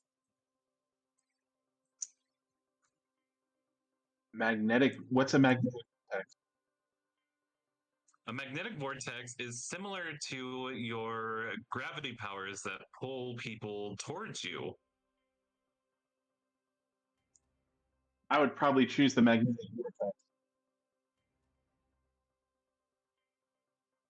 Your Aeonite core activates. The magnetic vortex is a close to medium zone-wide ability that deals system +8 damage, costs 2 heat, and pulls everything in that area towards you and restrains it for 1 round. Is that written anywhere? I'm about to drop it into your channel. All of these rules are in the G.E.A.R.S master list of rules. But right now, I'm just going to give you guys what you need to do this kind of introductory battle to G.E.A.R.S combat. Of the 5 chassis, 1, 2, 3, 4, 5 of this, yes, of the 5 chassis, which one did you like? I like the assault as a shield. Another assault.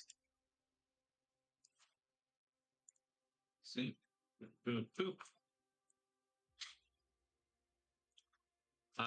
Wunderbar. Your gear awakens. Let me. Stupid formatting. These are the attributes in the order that they are. So the 42513 is might, agility, integrity, systems, and Numina. That brings us to Demon. You want to describe it? I'm working on it. Can you not describe it before I throw up the picture? I mean, I literally sent it to you in a DM earlier. Yeah, it likes spiky balls with making mechs, apparently.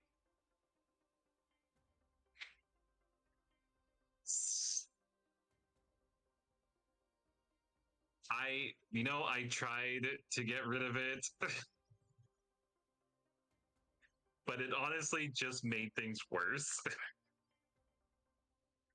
It's your mech's cloaca.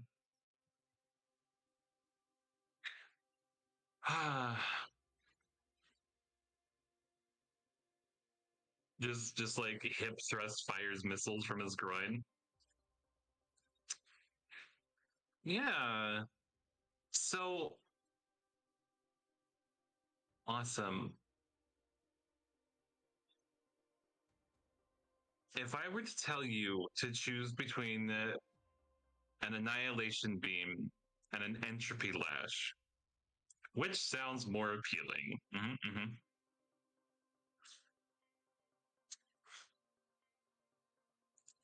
So, your Annihilation Beam deals systems +8 damage. It causes 3 heat. It causes the user 1 stress.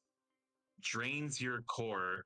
Can only be used once every 2 rounds and ignores enemy integrity. Where is there it is? Rebooted. No, Annihilation Beam. All right, and of the chassis, which sounds best to you? 3 assault mechs out the gate. I honestly thought you might go artillery. Or even mystic, if I'm honest. It can. You cannot have a wild card yet. Artillery.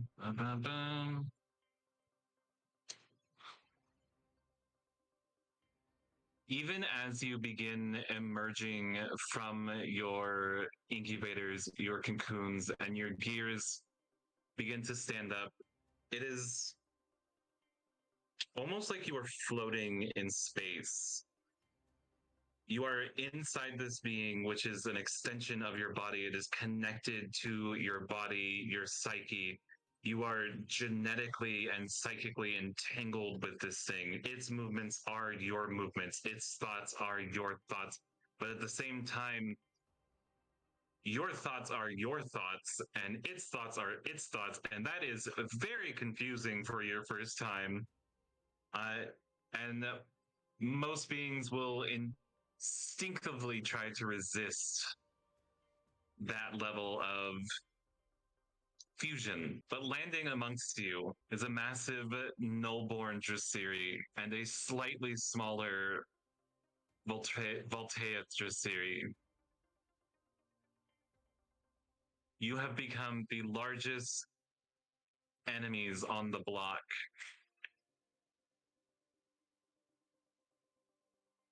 And you can't see anything, can you? Your ownership, Ben Harper, owner. Pride Lord Cadus, owner. These are placeholder names. You can honestly name them whatever you want, but for everyone, a massive difference is we go from using 2d10 to 4d10 while we're in mechs. And we use the attributes of the mechs for our roles and the pilot's skills. With the exception of this being Numina, which gets added together, both the pilots and the gears, enhancing one another. You have your weapons. The HUD of your mechs is it's 360 degrees. It is full vision in every direction. There is nothing in blind spots. It is almost like you are not inside of a bioorganic suit of armor.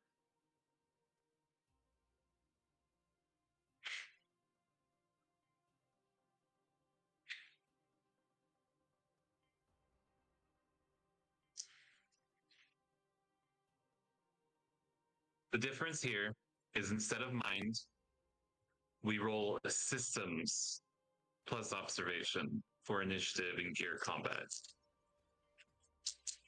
4d10. What an insane fucking roll. Are you kidding me? That's 2 9s, an 8, and a 10 for the Draciri. So 9 and 9 is 18, plus 10 is 28, plus another 8 is 36. Plus their mind plus observation is a 44 for the Draciri's initiative. I could have gone easy. I am going easy. Nope, I rolled 2 9s, an 8, and a 10.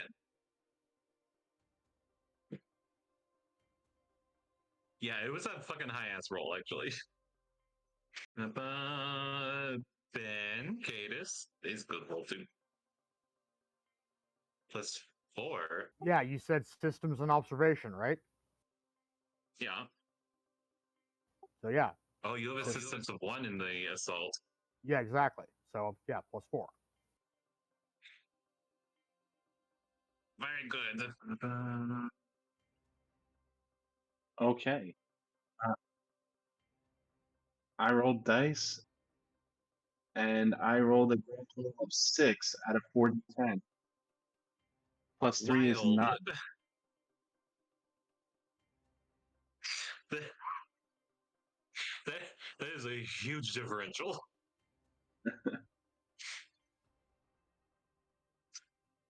You are all kind of getting in touch at different paces with your new peers. And the Draciri are not interested in giving you time to adapt.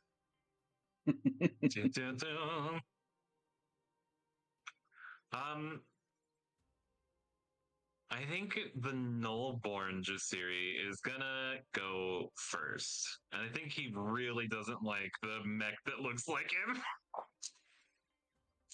Okay, so the mech combat is very similar to pretty much everything else, but your defense, TN, is 23 plus your mech's agility plus any chassis mods that you have towards defense. Wait, can you repeat that?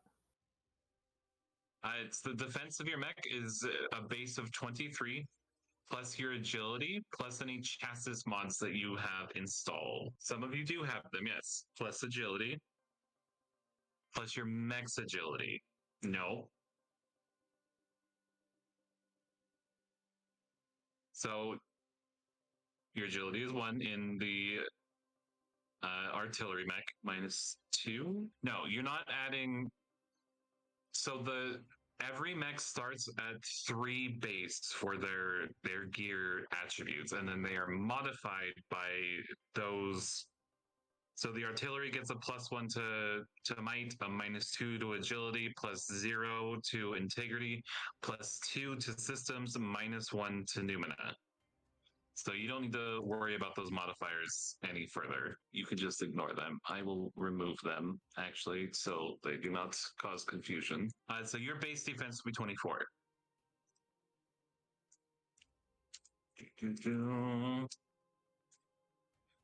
And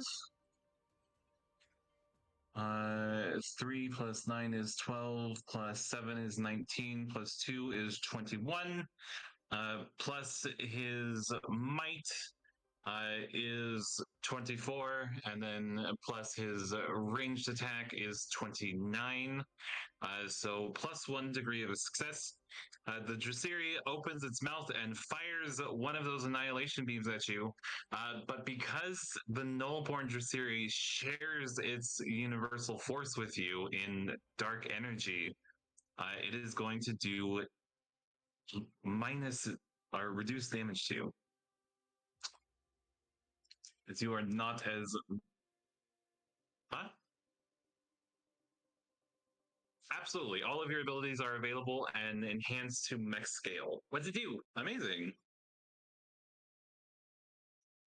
So that reduces it to just success. There's no additional degree. Excuse me. It does. You get 3 additional soak. I mean, you are the one that made this, so you should know. This is why you must edit. Ability and defense. Okay, so your structure points, your durability and defense, are 12 plus your integrity times 3 plus your tier. Your soak is your integrity plus barriers. And some of you, those with the assault chassis, will notice that you have additional things. You can also take cover to give you bonuses and whatnot, but we can get into all of that later. Okay, so you get your integrity plus 3 as your soak. Okay, so you have a soak of 6 now. Right? Excellent. You take 1 point of structure damage as the beam hits you. Yes, I was including that already. You take 1. And of course, your gear has structure, which is your hit points of 12 plus your integrity times 3 plus your tier. You don't add your tier to your soak, actually. That goes to your structure, your hit points. But there is a reaction you can do in your mech called Brace. This seems an appropriate time to learn this. It is a reaction. It costs you 1 heat. It adds your integrity once again to your soak versus 1 hit. So if you use your reaction to brace, you get to double your integrity to soak against a damage roll. That's fair. Ba-ba-bum. I will let you take a stress to take another one if you'd like. Oh, what's stress? We haven't talked about stress yet. No, that's fine. We will. I'm tracking the numbers in my head. Don't worry, I've got it.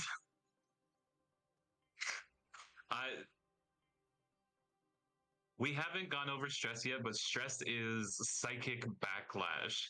There is drawbacks to writing and piloting the first generation of these mechs is that the neural sync is not perfect. Bum. Okay, 1 damage goes through. You're gonna heal it anyways. As soon as it, I keep going to Twitch to try and make things there. As soon as Pride Lord King scopes. The Noborn Dressiri kind of makes a really annoyed look when nothing happens to you. And it's going to very casually flick its mace-like tail. With the mech behind it. Oh, good God. Oh, good God. Not a crit, but a 9, a 10, a 7, and an 8. The 7 and the 8 become 15 plus 10 is 25 plus 9 is 34. So a 40 to hit. What is Ben's defense in the mech? 23 plus agility and any modifiers from your chassis. 25. Beautiful. 3 additional degrees of success. Do you want to activate your immovable bulwark? Yes. So immovable bulwark, which is part of the assault chassis, increases your soak by your integrity times 2, makes you immune to shove and knockbacks. You do take a -1 to your rolls and additional +2 to your heat. But you get to add double your integrity basically to your soak roll. So this is going to be 6 plus 3 additional, 9. So 9 damage in total coming your direction. Your base soak is 5. is 5 plus double your integrity. Do you have an? Does the assault have That's integrity of 5? yeah, the insult's a 5, so that's 15. Amazing. So this fucking huge ass dragon tail comes flying at you, and you fully absorb the attack. You just like put the 2 shields in front of you. Like, how's it go? All right. Bean? Am I supposed to be describing this? Yeah. How does your Okay. guy fight? Tell me. I see the tail coming at me. I plant my feet, I lift my arms, and those 2 shields go right in front. So when I get slammed, it hits those 2 shields and bounces off. Wham! The ground beneath your feet, because you can't be moved, cracks a little from the sheer force of the impact. It has not successfully really done anything, so I'm going to now release momentum to the 3 of you. Bye-bye. And who had the next highest initiative? Looks like the Pride Lord at 32. So I will pass initiative to you, Montfrere. Okay. So how does this attacking work? I mean, like, do I still use my normal weapons, or do I now have gear weapons? Now we're using gear weapons. You have the one ability kind of unlocked from your core, which you can activate and have going.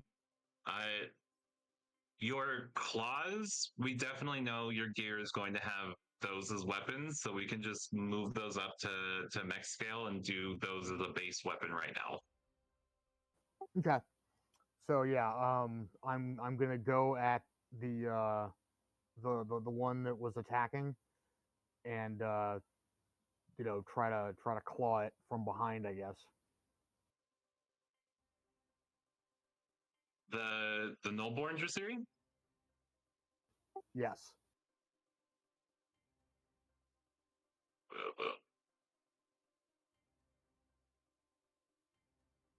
You are welcome to try. That was an invitation. You're welcome to try. Okay. So 40-10 plus what? 40-10 plus this is a physical attack, so it'll be your might. So the gear's might plus your skill in melee. 30. It has a defense of 25, so that is 1 degree of success. Okay. And then how are we doing damage at this in the gear? So the damage actually just scales up directly. I did it specifically so that it wouldn't be overly complicated.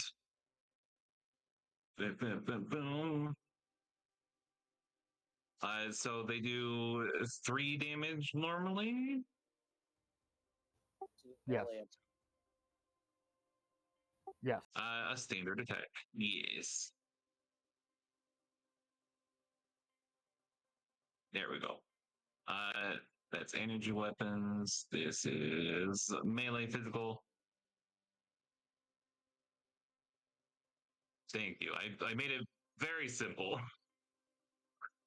So what is your might? My might is 4. Okay, so that makes your damage 8 plus an additional degree of success 9. Okay, and then do the claws still get the +1 damage per degree of success? No, that's a ground-based modifier. Okay. I mean, you're still getting the additional degree of success just because you got the degree of success. Okay. So Which yeah, how much damage is that? So your might is 4. It's might plus 4, so 8. An additional degree of success equals 9. It has an integrity of 6, so it takes 3 points of damage.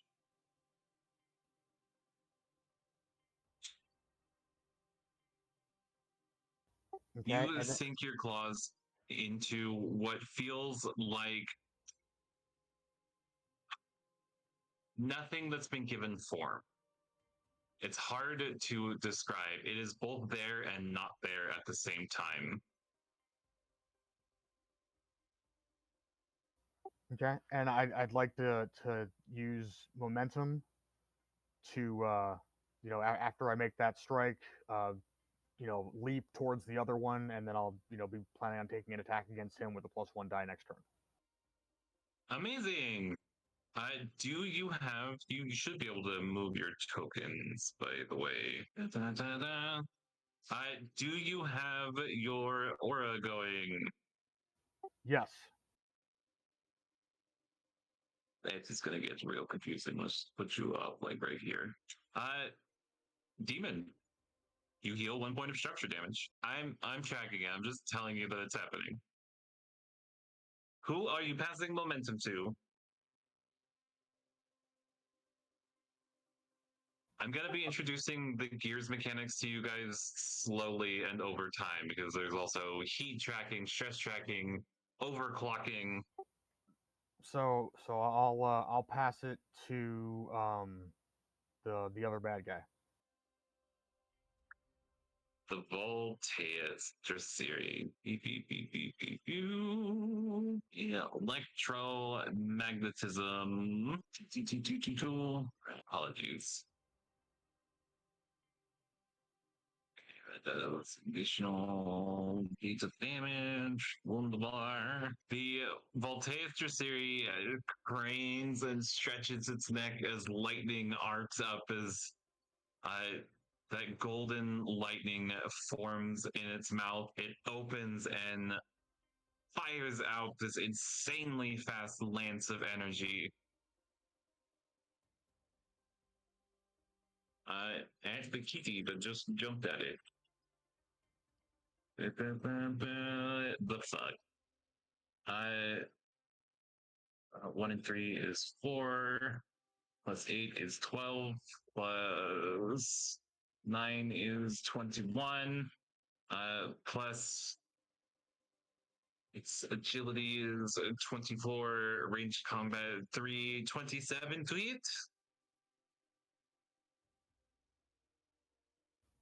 And that's against your defense. So your defense is base 23 plus your max agility plus any chassis mods that have been installed. Okay, so 25. Okay, so it's just a hit. This will do its systems plus 8 damage.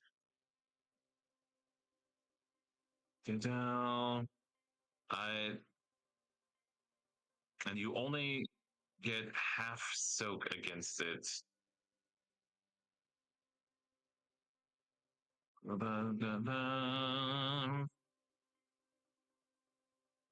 So 13 points of damage, no additional damage coming. And your soak is cut in half. Okay, and what's my soak in the first place?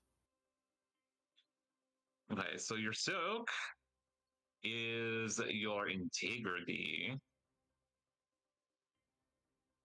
Going back to what? 9 durability and defenses.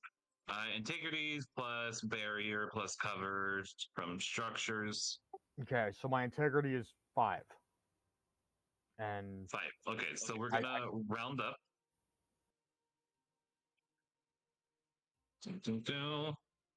So that makes your Soka 3 against this attack.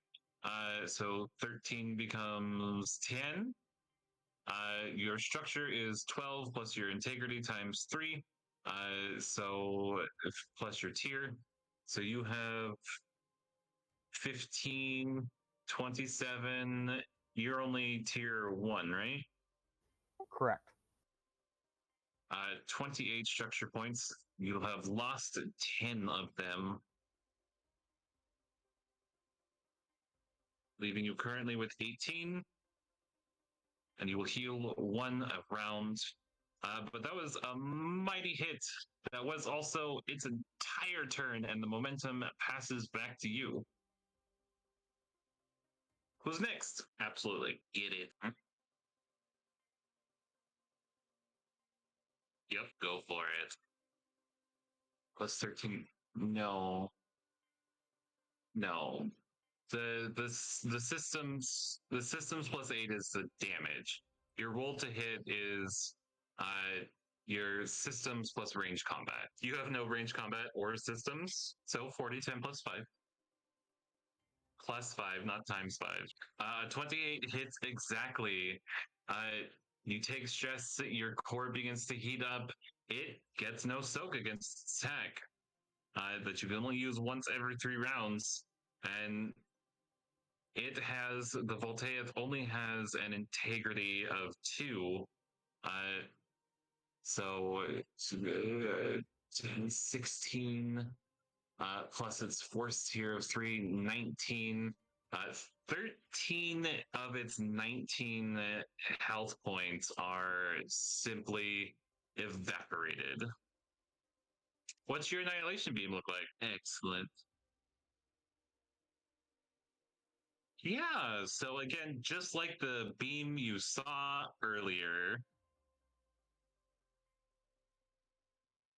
just black nothingness, no sound, no nothing except a sudden lack of pressure, which creates kind of like a vacuum.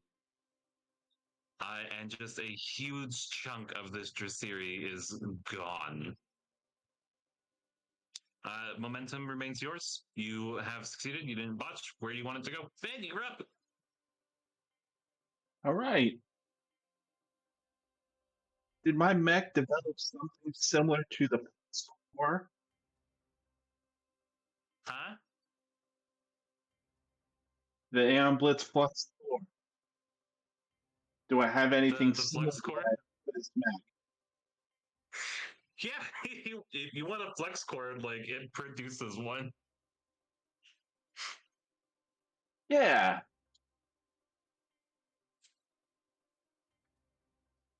We will call this a light attack, though. Ballistic.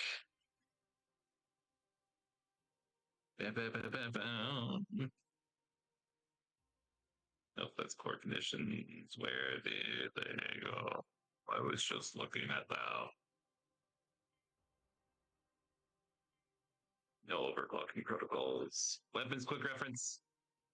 Ballistic. So ballistic light is might plus 3 damage plus 1 heat. Burst close mid range. Okay. Give me a roll. So this will either be might or agility plus range combat. Might or agility? Yeah, I'm fine with this one being either. Okay, so if I get might plus range combat, so that's plus 6. Sweet. Even on 4d10s, by the way, 2 10s is still a critical. But 2 1s is still a botch. I rolled 26 plus 6, 32. 32 hits the Nullborn Draciri with a single extra degree of success. All right, so that's 7 damage plus whatever I get from that degree of success.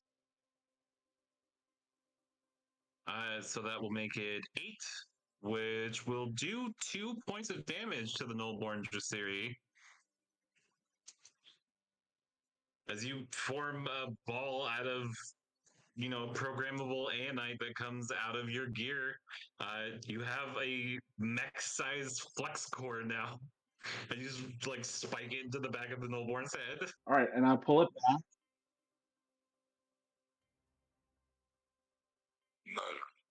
And I will give initiative to the bad guy. Give initiative to the who?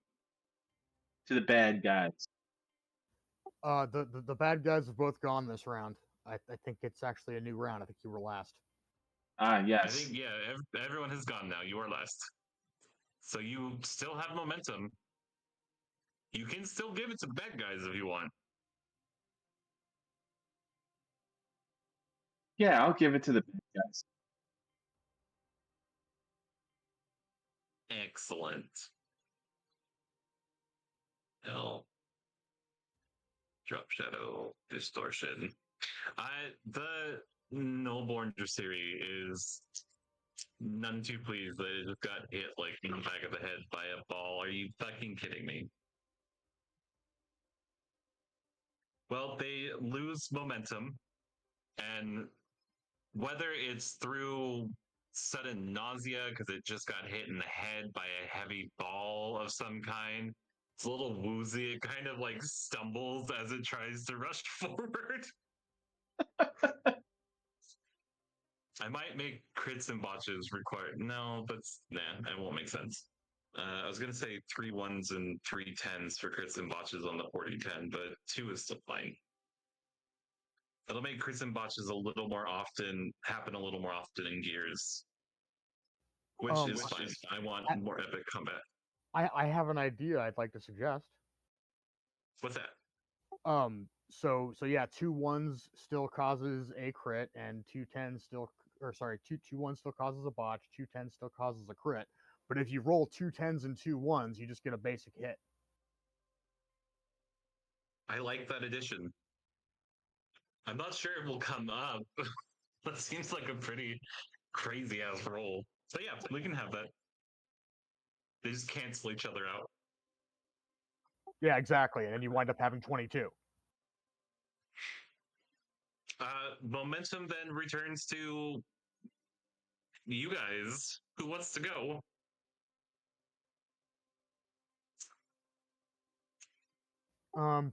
Cadus will take it. Go for it. So I'm still running the aura.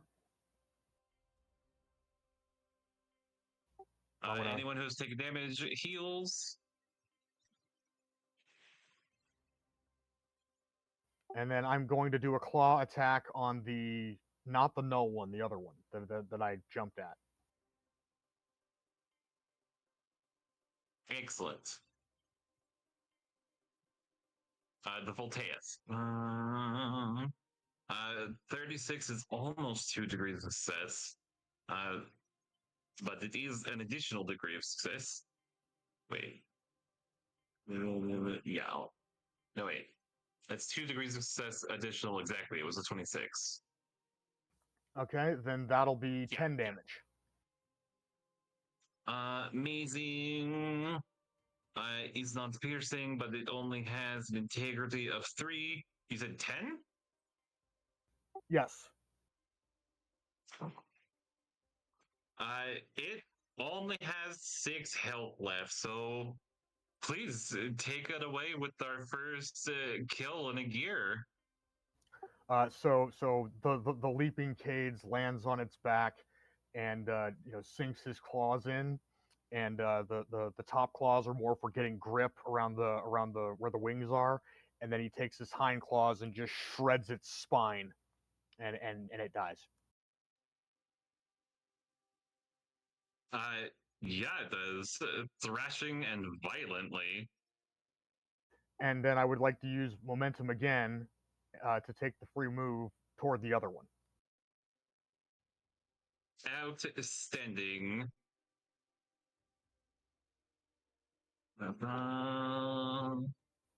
And I will hand it off to Meridius. Meridius, go for it. Okay. That's pretty graphic. I'm gonna beat this mofo with that mofo. Yeah. I probably should have considered using monsters as weapons, but I did not. So we're gonna call this might plus, this would be like a heavy melee. So a might plus 6 with the devastating trait. Yeah, sure. You add an additional d10 and take the highest of the rolls. Yes, is gonna hit exactly. So you hit that motherfucker with this motherfucker. The Noborn Draciri. How much damage did you do? 11.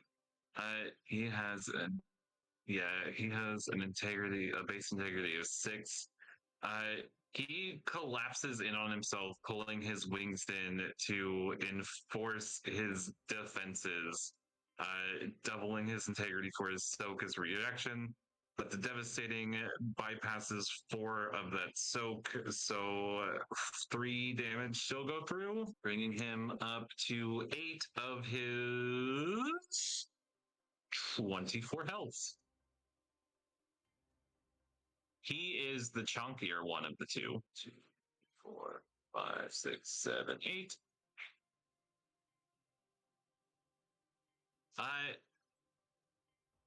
But now all 3 of you have gone, and he hasn't. And now it's his turn. Wait, I have not gone. Hmm? You haven't? Yeah. No, he hasn't because he gave the first round to the bad guy. Oh, to the Voltaeus, who is now dead. So yeah, who are you passing it to? Excellent, Ben. Okay, let me think on this. Yeah, I'm glad you're enjoying it. All right, this one last time, I'm going to throw the Mets on flux 4 to them. 2 and 7, 2 and 9. So that's 20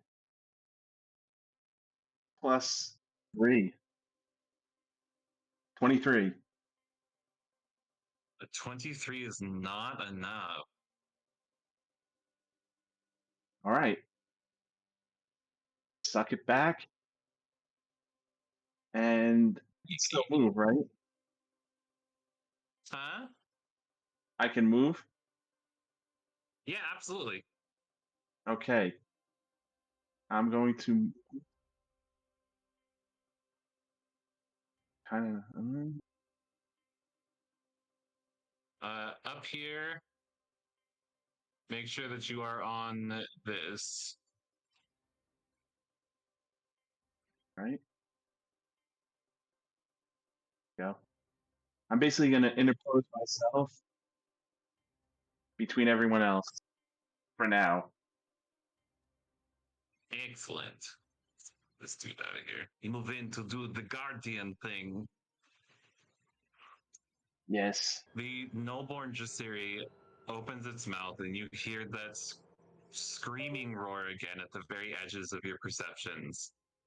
And the world all around you goes dark as it activates Eternal Night. Inside this field, you're only rolling 3d10 instead of 4.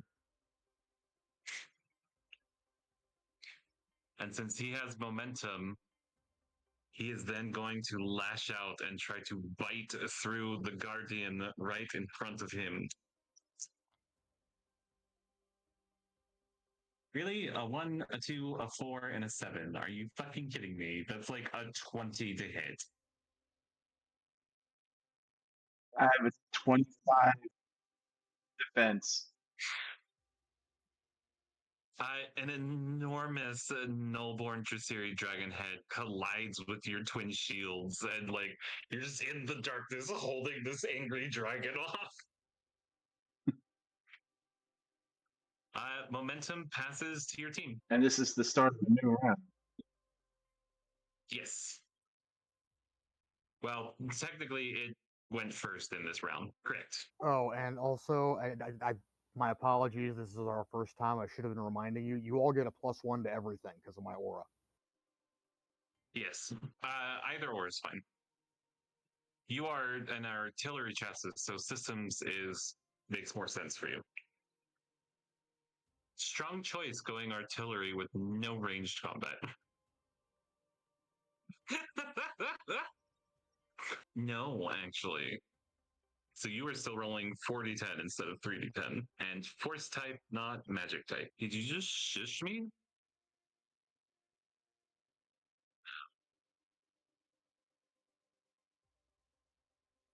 Yeah. You have. Oh, and now we're all standing in a circle. Bunch of jackasses.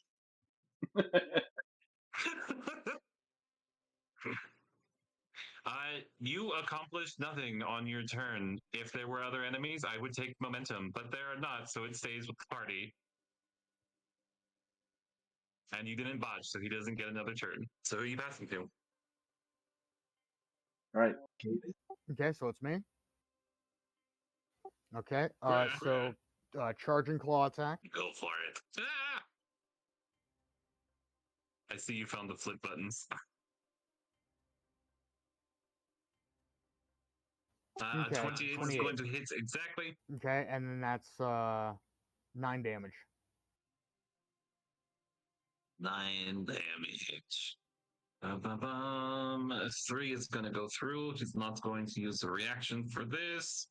Bringing him up to 11. And then I'm gonna go ahead and just keep up the using momentum. I'm gonna use momentum again and move away and prepare for another strike. Excellent, excellent. How much mana did momentum cost? It doesn't have a cost. Say what now? It didn't have a mana cost. It says type reaction frequency once per round. Trigger, you hit with an attack, and then the effect immediately make a free move. No opportunity attack. If you move at least 3 meters, gain +1 die on your next melee attack this round. Should have a mana cost. It's a universal power. I don't think any of them have that cost. I will fix it. But yeah, that should have a mana cost of 1. So for the future, for now, it's fine. You slash. You run around it. You're next going to attack it from behind. Pass momentum to Ben? Yep, pass momentum to Ben. Okay, I'm going to walk up to it and basically try to use those shields as bludgeons and try to keep him facing me so that the back attack is, just to try to give it like a little extra assist if I can. So I'm going to go hand to hand. Caught part of that. All right. All right, we're going to call it then a standard melee might attack. I only roll 3d10? Yes, while you are in this field of eternal night. Right. A 9 and a 7 and a 2. 18 plus 6, 24. A 24 is not enough. You push and push against him with your shield, but you don't seem to be doing any damage to him. You do have his full attention right now, though. You realize as you look up and he's looking down at you with like his claws up like this. Like he's about to lean in and maybe bite your head off. We'll see about that. Yeah, he's gonna try.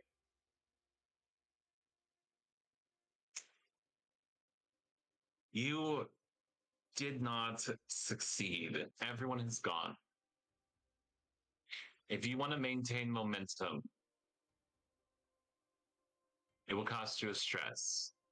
Not that the stress is really going to come into play this session, but I want to establish a baseline of rules for the future. I'll still give momentum is going. The momentum. You'll give it to him? Excellent. He fully leans forward with his claws and tries to go nom nom nom nom nom.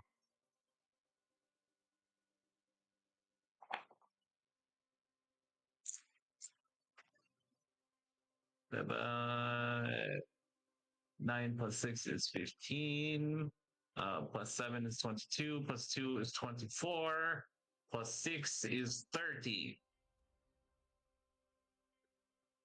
Defense of 25. So a single additional degree of success.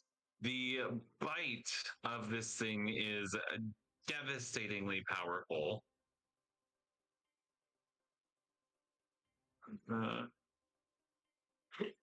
Excuse me. Geared master base. Heavy might plus 6. Only one goes through. Its might is 6. So 12. 12 points of damage. Your soak is reduced by 4. Okay, it still gives me 1 soak. So I take 11 structure. And your And structure I have is 12. left. And you have what? I have 19 structure left. Yes, you are chunky guardian. That is his turn though. So momentum returns to your team. Who's up?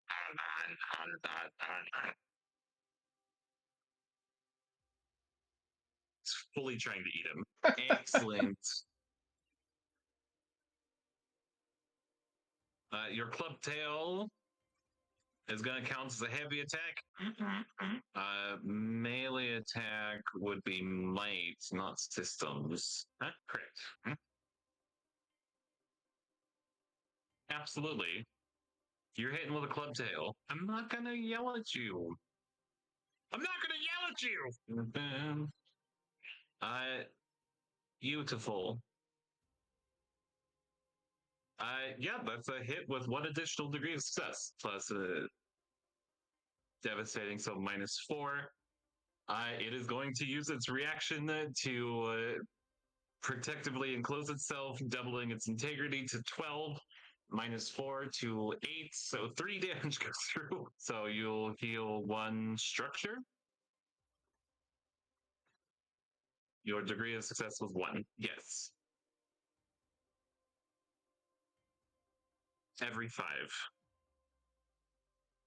Yeah, kind of. Additional degrees of success. Most everything I've been building is.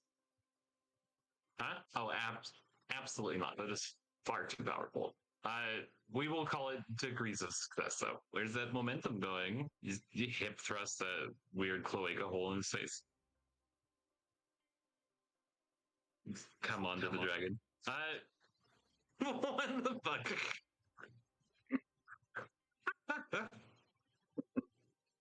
There you go. Pride Lord Cadus. All right. Is that -1 dice thing still in effect? Yes. That lasts for a scene. Okay, and then next question, because I haven't been using it the entire game, what does a specialty do for you? It lets you add an additional dice to your roll and keep the highest. Fantastic. Okay, so I'm going back in with another claw attack. I mean, depending on how much damage I do, I'm trying to take his wings off, but basically it's, sinking claws in and trying to rend. Okay, so you're going to be at 4 dice, keep the highest 3. I'm going to be at 5 dice, keep the highest 4. Why? Momentum. I get +1 die for my next attack, as long as I move at least 3 meters. Phenomenal. Carry on. Okay, so we'll dump the 3, and that's a 34. Glorious. That is Only that's 2 additional degrees of success because it's got a 26. Okay, and that'll be 10 damage. And also, everybody who took any structure, heal 1 now. Heals 1. It already used its reaction, so 4 are going to go through. 1, 2, 3, 4. It releases another one of those silent pressure vacuum screaming roars that kind of make your eardrums want to die. Like the barometric pressure is about to implode your heads. Okay. I'm gonna spend the mana to use momentum yet again. And yeah, I'm set for next turn and handing it off to Ben.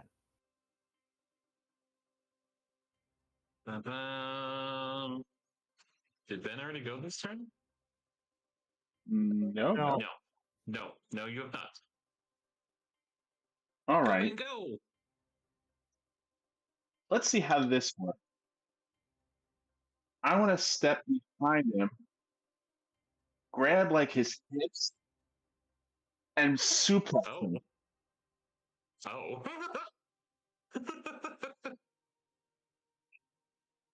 Yeah, a little bit.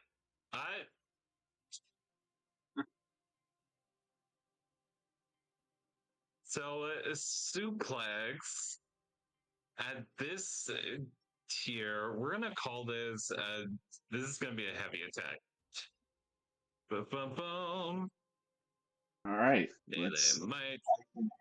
So yep, might plus melee, and you'll do might plus 6 damage with devastating. A 9 and a 7. All right, and a 4. So that's 16, 20. 20 plus 6, 26. That is exactly what you need plus to the, connect. Plus the aura. Okay, so 27. It's still just a normal success. But yeah, you suplex a fucking dragon in your mech. Your might plus 6 in damage, devastating removes 4 of his 6 soak to 2. What's your might? In the assault is 5. 4. So 10. It only does 8 damage that goes through.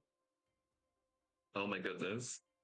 I think you might have just killed a dragon with a fucking suplex. Hold on. It only has 1, 2, 3, 4, 5, 6 health left. So flavor your kill. Well, you saw it. I went around him, I grabbed his legs and suplexed her. And apparently there was some sort of rock. Sorry, let me say that slower. I grabbed his legs. I flipped him over my head, walking backwards, and slammed him on the ground. And his neck hit a sharp rock and basically cut his head off. So as you get behind this dragon and you suplex it, it collides with the like walking overpass that's behind you, where there is sharp metal and stuff that has been rent asunder by all of the falling debris. Black blood that exists and doesn't all at once sprays everywhere as this creature meets its end.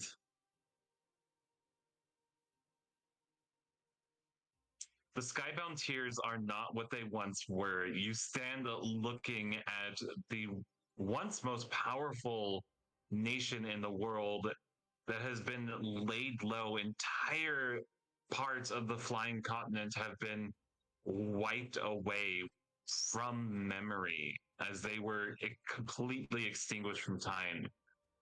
Roshni itself was fully protected behind its shields. It was able to extend those shields to some of the surrounding area, and much of the devastation from the Draciri attacks can be repaired. but no one will ever truly know what was fully lost in this assault by the Black Spire, declaring war basically on Althea. And that is where we're going to end, with you victorious, the Draciri dead, a nascent bond formed with your gears. We are going to, so you get 2 bond points for this session, which brings you to a nascent bond with your gear. There's a max of 20 over the next several sessions that you can earn. You can only earn 2 a session. Every time you reach a new threshold with your gear, something else will unlock. The ability to overclock your gear is not going to be available right away. So if you start reading the rules now and you start looking at all this stuff, some of it's just not going to be available yet as you are getting the bond built with these things. You can desync with your gear too.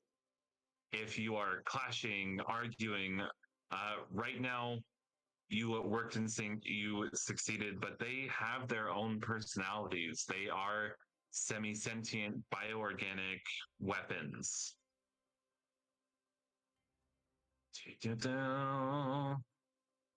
And you will get to know them as time comes. But for now, that's the end of mission, folks. You've done great, pilots. It's time to park the mechs in the bay and say goodnight. Hit the racks, folks. Thank you. We appreciate you.